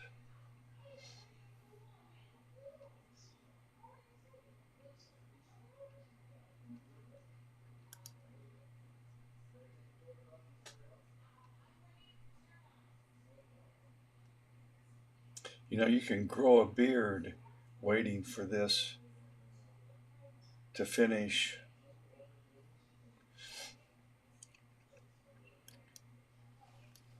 I like to do these when I'm imaging and streaming so that people that have never uh, ran AutoStacker can see how it works. And people who have used AutoStacker may want to try different settings. So I like to do it once in a while, but it's awfully slow. I've got a lightning fast Windows machine inside here, and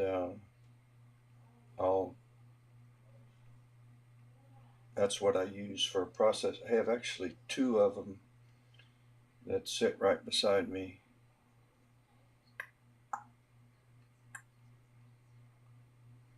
Come on, come on, finish.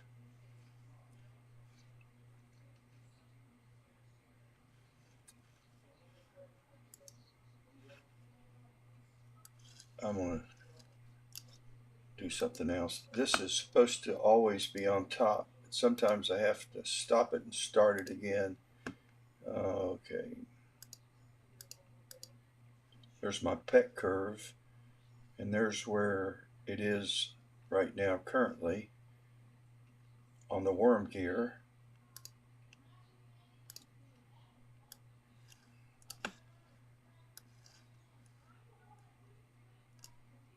And so we need to move north.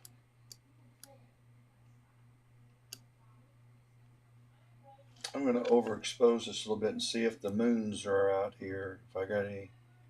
Yeah, there's one right there. And that would be Io. Io. Calypso's further out. So you need at least one moon when you run Winjupos so that you can fit your template around it. It helps with the centering of your image. Yay, I was glad of that. All right, let's auto stacker. It should be done. And it is. So let's close this out and let's bring up Registacks.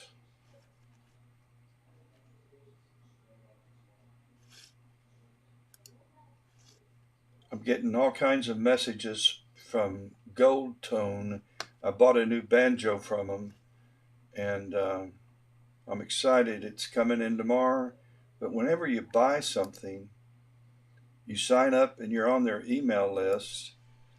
And I get emails every day, sometimes more than once, about banjo stuff. I don't know if I ever told you, but I love to play the banjo. Here's my Ah, crap. Oh, it got it. No, I don't want to stretch it. Okay, that's going to be a disappointment. Let's show the full image. Let's run auto balance. And I'm going to load my Jupiter, Uranus. No, I'm going to, I don't know what I'm going to do.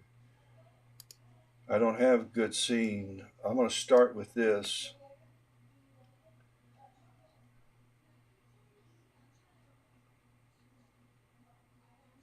Oh, so bad. That is so bad. That's a terrible Jupiter. Uh, man. So I'm going to bump up the sharpening.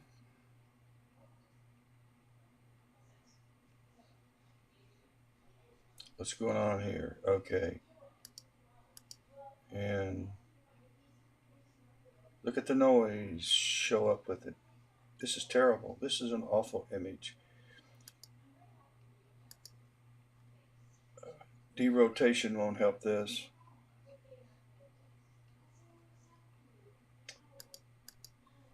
I could probably improve it somewhat, but not much in Photoshop. But it's just it's fun taking them, but it's a disappointment. I'm going to blame it on scene because everybody swears by the Uranus camera, but um, tomorrow night I have clear skies, and I'm going to go back to the IS-224 camera, and so you can't even make out the great red spot. That's just this is awful image. I'm disappointed. So let's shut it down. Nope, we're not saving. And it doesn't look bad here. It actually looks like I don't know.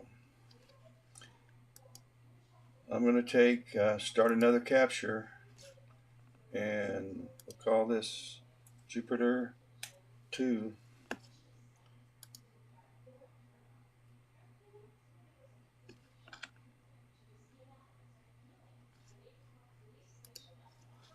And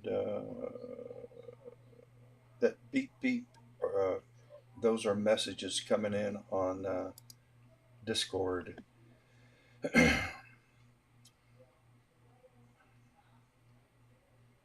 Okay, guiding still going decent there. We're at 0.76 RMS, and RA and DEC, they're pretty similar in value, so that's good. No complaints. I forgot when M31 transits, so let's look at 12:11. So it will transit the meridian at 12:11. Hmm. And check out some images from Andromeda. Getting some nice detail already. This is a dither in RA. Uh, so, see how the stars look. Yeah, let's look at the stars. They're looking nice and tight.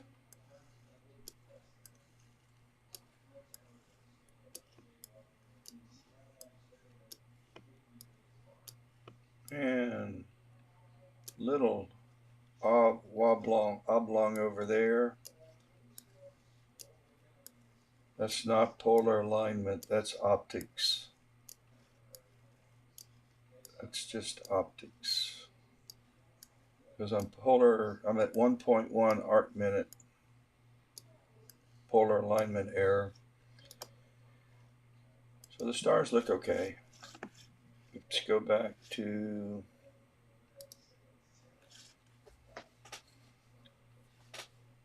because I'm going to have to nudge this along.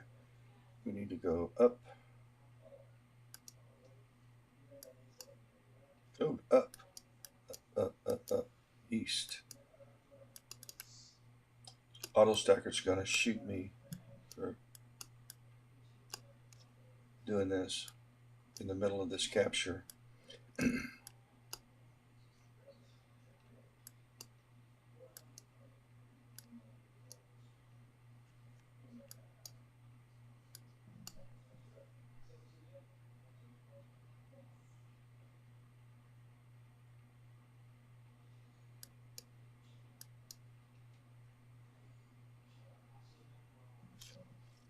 I wonder where Corin is tonight.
Hey, Bad Astro.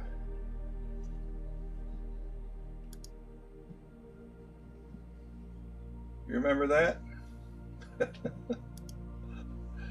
I have a better. Uh-oh, not running it. Uh, I shut down guiding for this, but it's a little better. It's a lot better on the stellar view because I did calibrate it.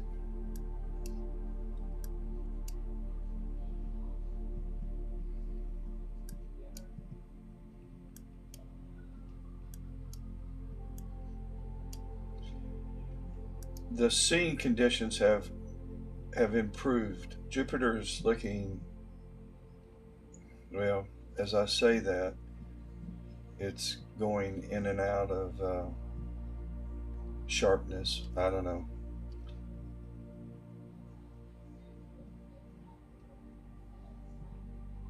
Maybe it's because I want it to improve so bad.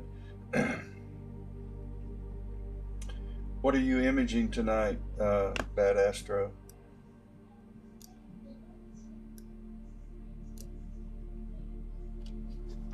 Did you finish up the balloon?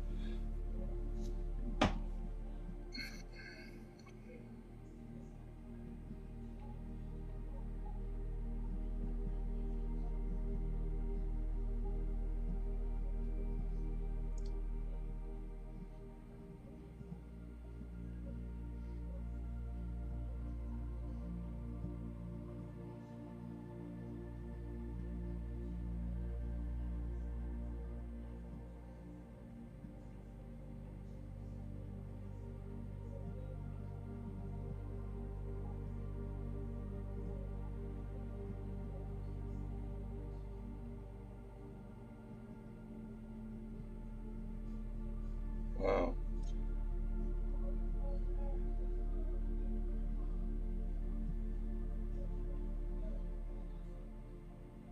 Gotcha. Yeah.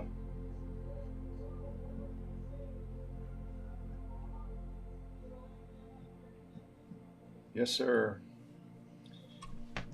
I think I took it. I think I took it. Uh, it's.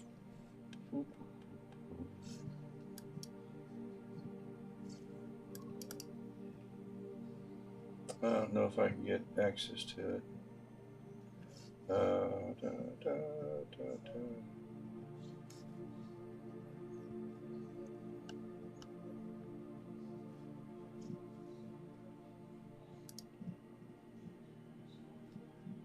No, I don't. Da, da, da.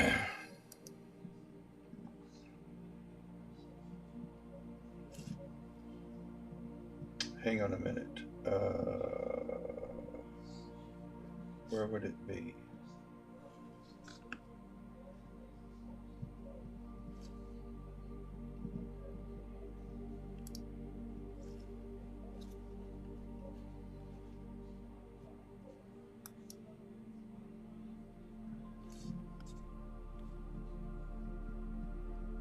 Here's Bad Astro's Heart Nebula.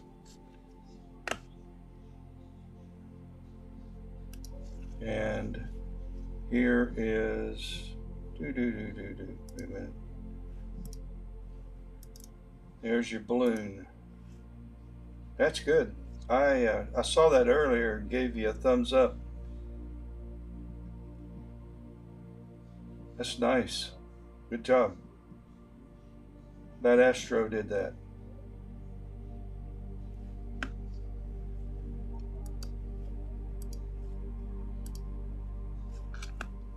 And let's get back over to Jupiter. Nice work.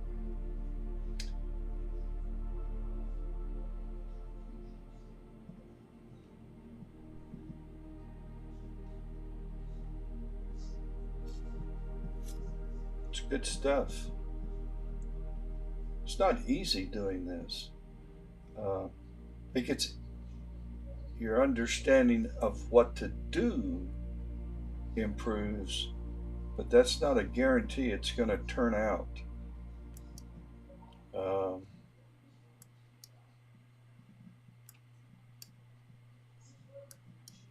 Made a lot of wrong decisions in planning these things.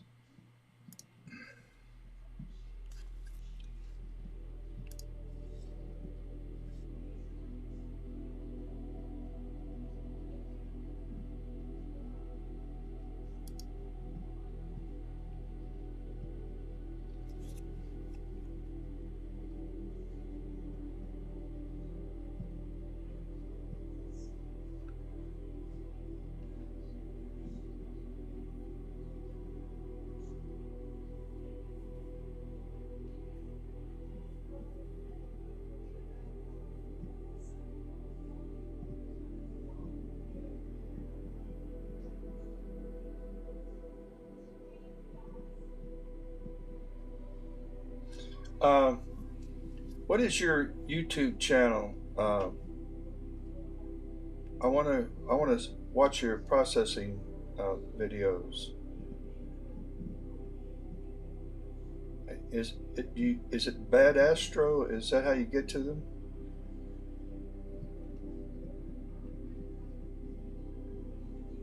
Or your name? I won't say it online.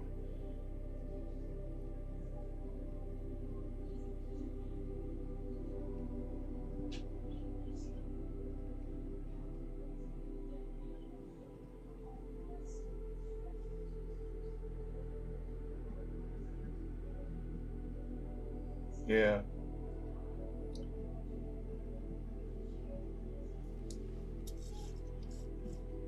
So Bad Astro? Okay.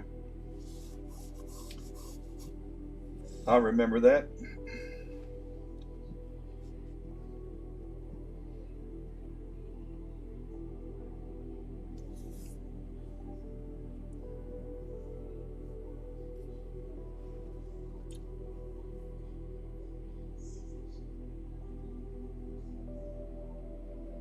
I've gotten where in PixInsight I only do 3 things, maybe 4 things to the image. If I'm doing narrowband, if I'm shooting mono, I always run linear fit. I no longer shoot luminance. You don't need it because I have blur exterminator. So that eliminated, that's the only reason why I shot luminance before, and that was to get color, was just for color. You didn't care whether it was detailed or not. All you wanted with your color was just color. You wanted your red, your green, and your blue, and if you didn't have any detail, who cared? Because your luminance was for that. But now you don't need it. Blur exterminator makes everything, it deconvolves the stars to the extent that you've got areas you don't want to protect. You can deconvolve and add some kind of clarity to your nebula, to the edges. It's really cool. So the only thing I do in PixInsight anymore prior to stretching permanently is I run linear fit, and so I match luminosity throughout the channels. That's number one. After blinking the image, I blink the images and get rid of the trash, and then once I start processing and once I get finished running the weighted batch processing script, it's linear fit, dynamic background extraction, and then I probably will run multilinear transformation to apply some noise reduction in the linear state.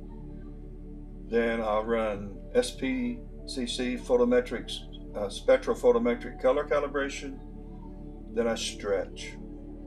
Then I pull the stars out and I create a luminance channel out of the starless image, and I use LRGB or LRGB really to add some saturation.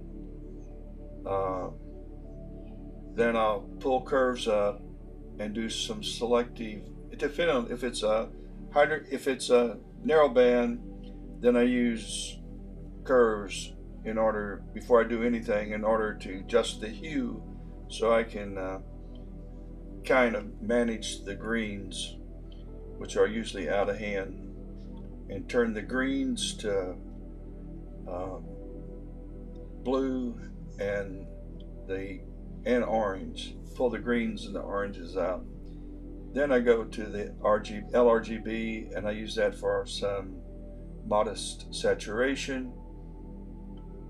Then I'll work on the stars and separately. Then I use Bill Blanchard scripts to combine them. By that time, I probably don't need noise reduction. I might run it, but multilinear transformation in the linear state manages the noise on most of my images, and I really don't need to run it again. What else? That's about all I do anymore. And then I use Bill Blanchard to combine the stars back with the starless image, and save it and move on.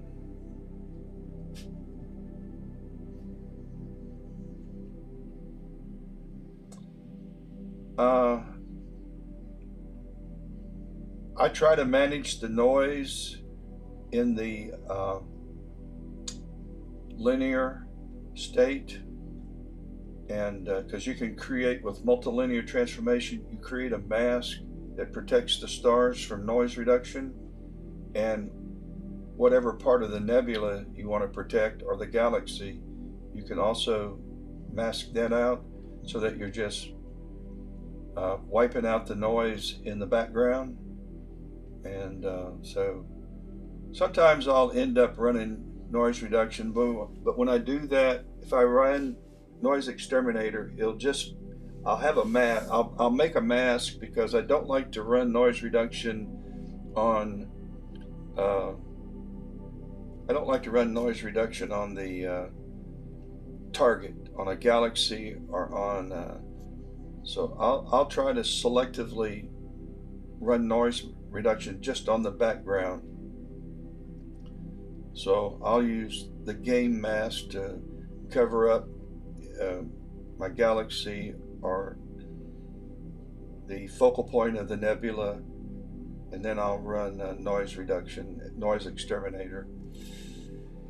Noise exterminator, even when you dial it down, kind of overdoes it in some ways for me. A little bit. Better get up here. And it depends on what telescope I'm using too.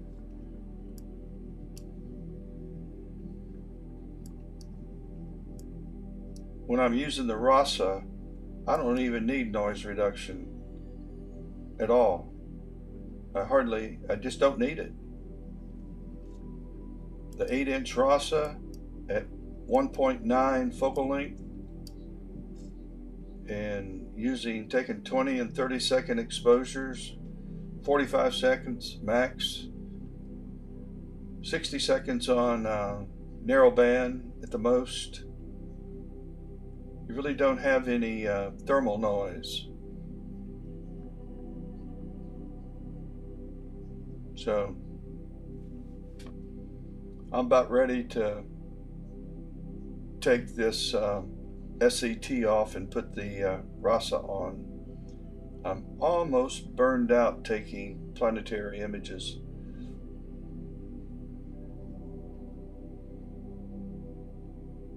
I am going to change cameras though, and put the ASI 224 back on and get rid of the Uranus. I'm not happy with it.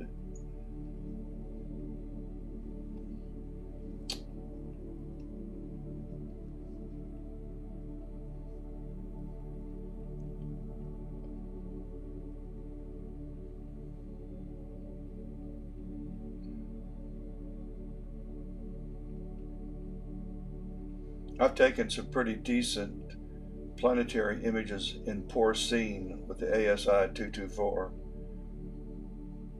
and there's not a chance you're going to get a good image out of the Uranus C in porcine. I'm not even sure I can get one out of good scene. So, but I'm giving it my best shot. Scene has improved a good bit, though. Maybe one or two of these images can be derotated, and we'll find out. I'd be excited to see it work because I'd like to keep using it. So far, it's been a waste of time.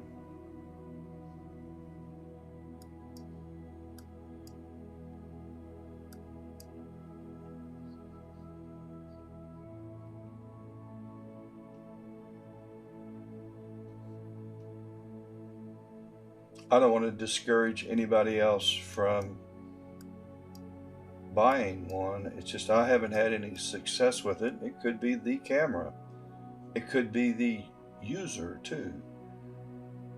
But I don't have the problems that I have with ASI 224. I don't have the problems with that camera that I'm having with this one.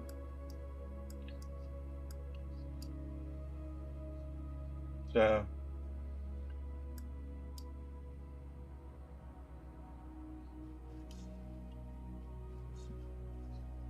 discards really. Okay, see you.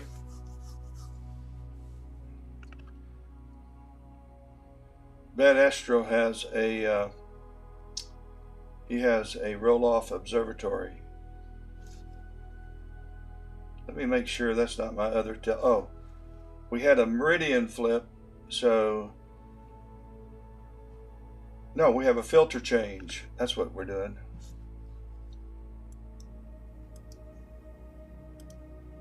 That's not no, guiding's fine.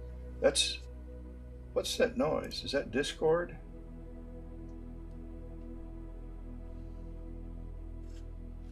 Let's see if the page is, see what's going on.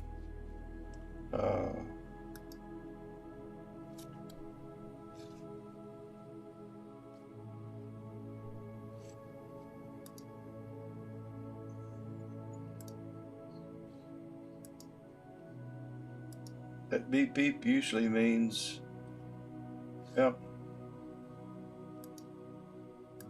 I don't know.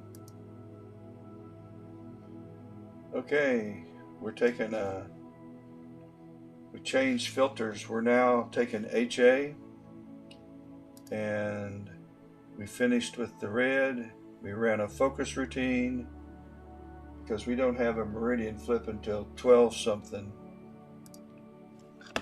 And so we're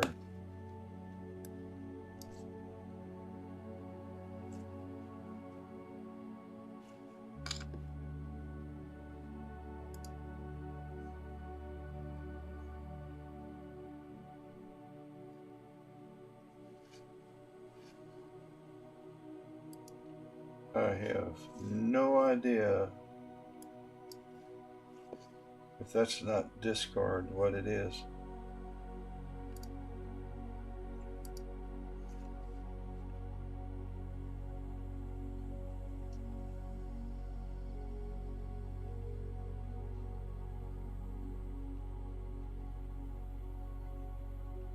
I don't know.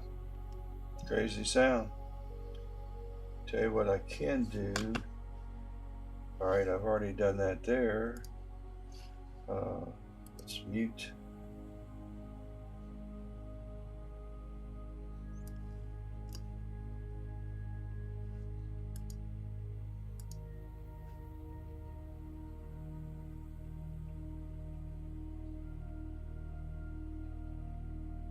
So this one's talking to me for some reason. Nope, it's not that. So I don't know. I don't know if you hear that sound or not. It's coming through my headphones. It's a doo-doo, doo-doo.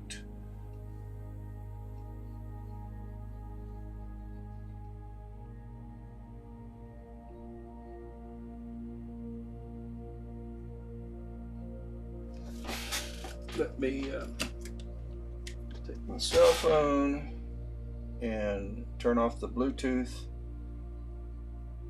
and see, because it may be coming through.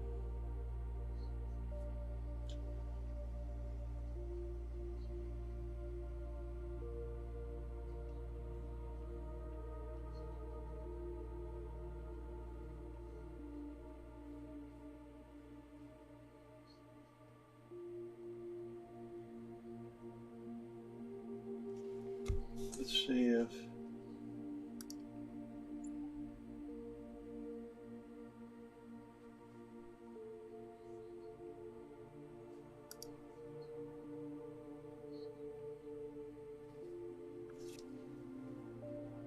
well, it stopped, whatever it was.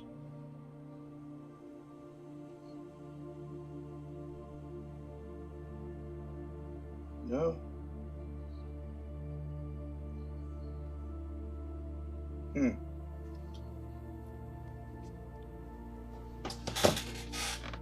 Okay.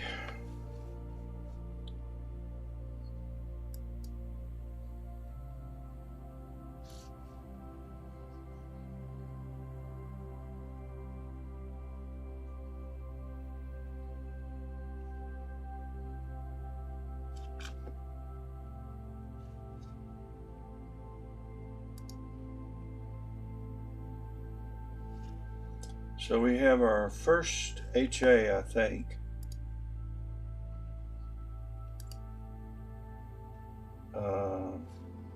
Yep. So we had 6, now we have 7. So this is our first hydrogen alpha.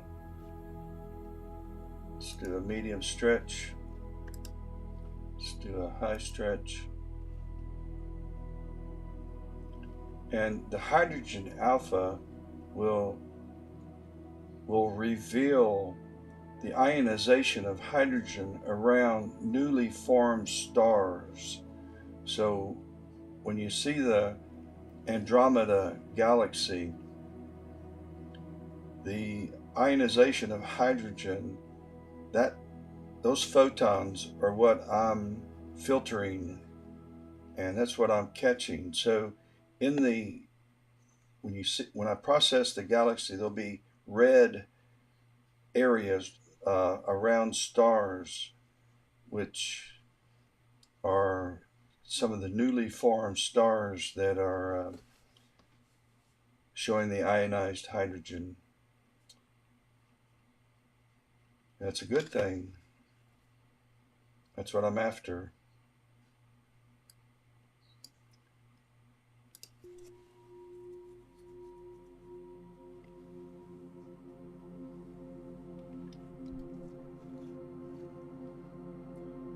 So in a few minutes, I'm going to sign off.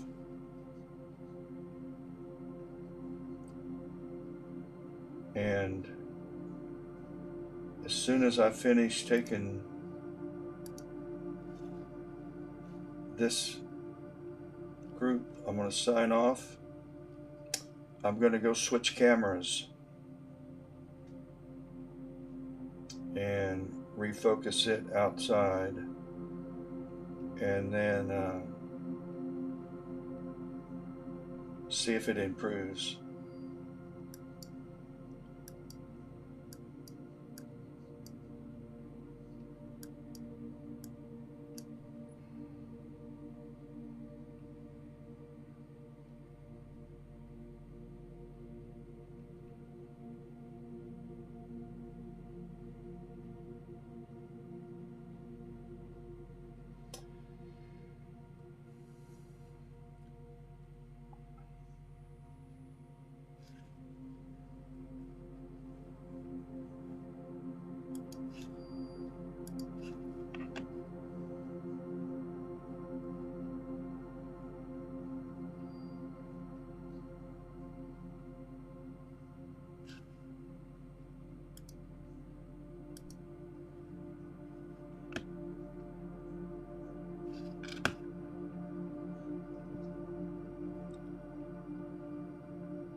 Bad Astro, when you get back, let me know and I'll show you. Let me load my process icons.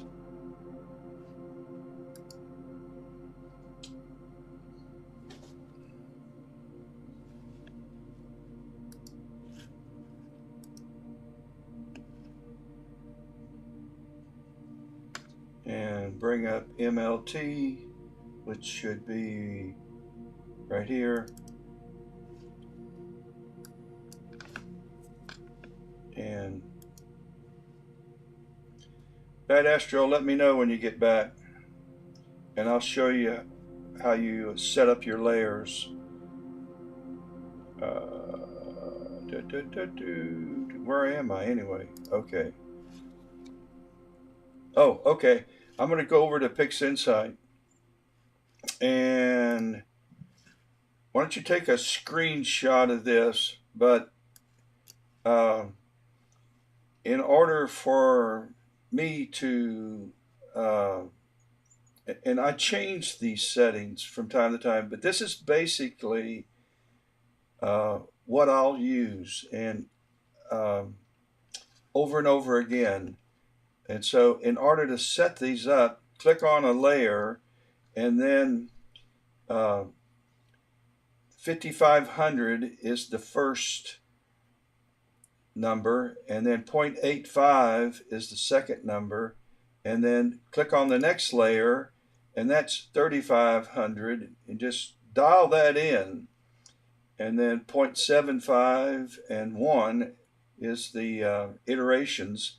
So the threshold, the amount, and the iterations are up here, and then go to you want to set up 5 layers, and you want to set up in Starlit Transform, and you want the dyadic checked, and you want to make sure that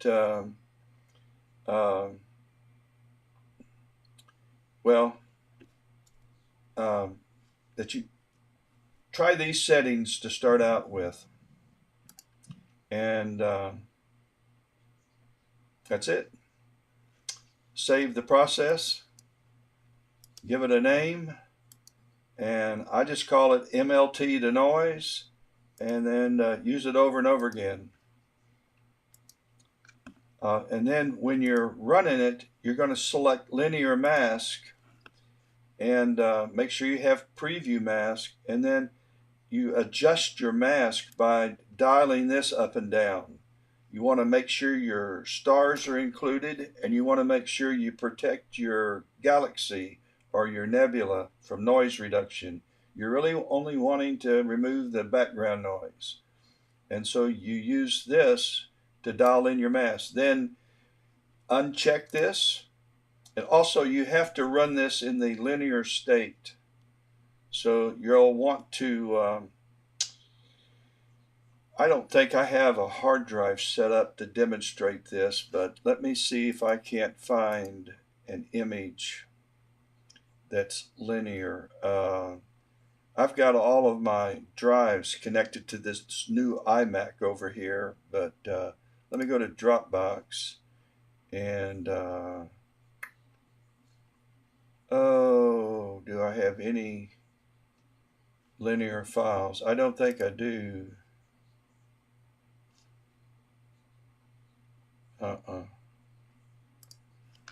If I was on the other iMac, I could show you.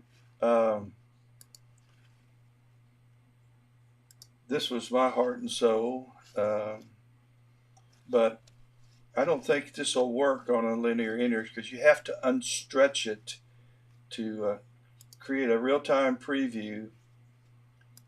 And yeah, it won't work on a, put your preview mask and then there you go, and just adjust this. But you can't run this on a nonlinear image. You'll see it behaves altogether differently. And then you also want to unstretch your image when you run this, or not when you run it, but when you set the mask.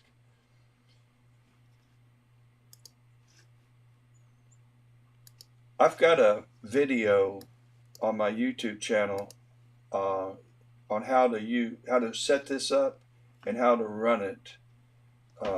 Multilinear transformation. It's good stuff. Back to business. Okay, I'm finished. All right.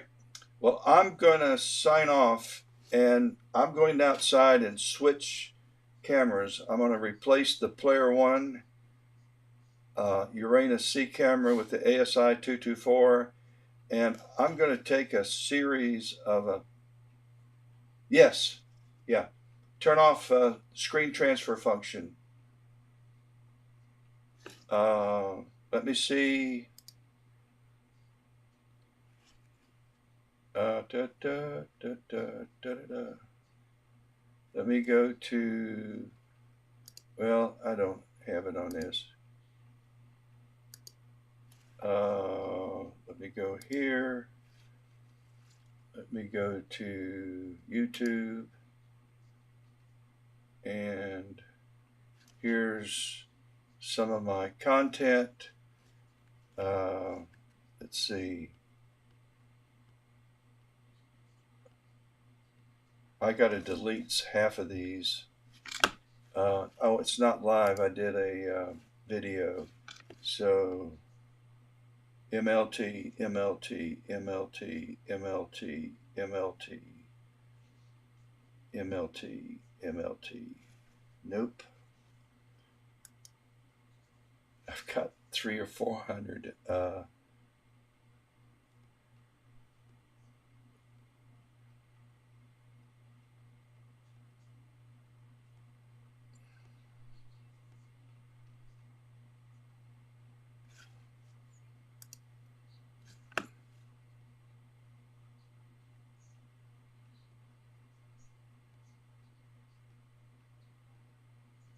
Yeah.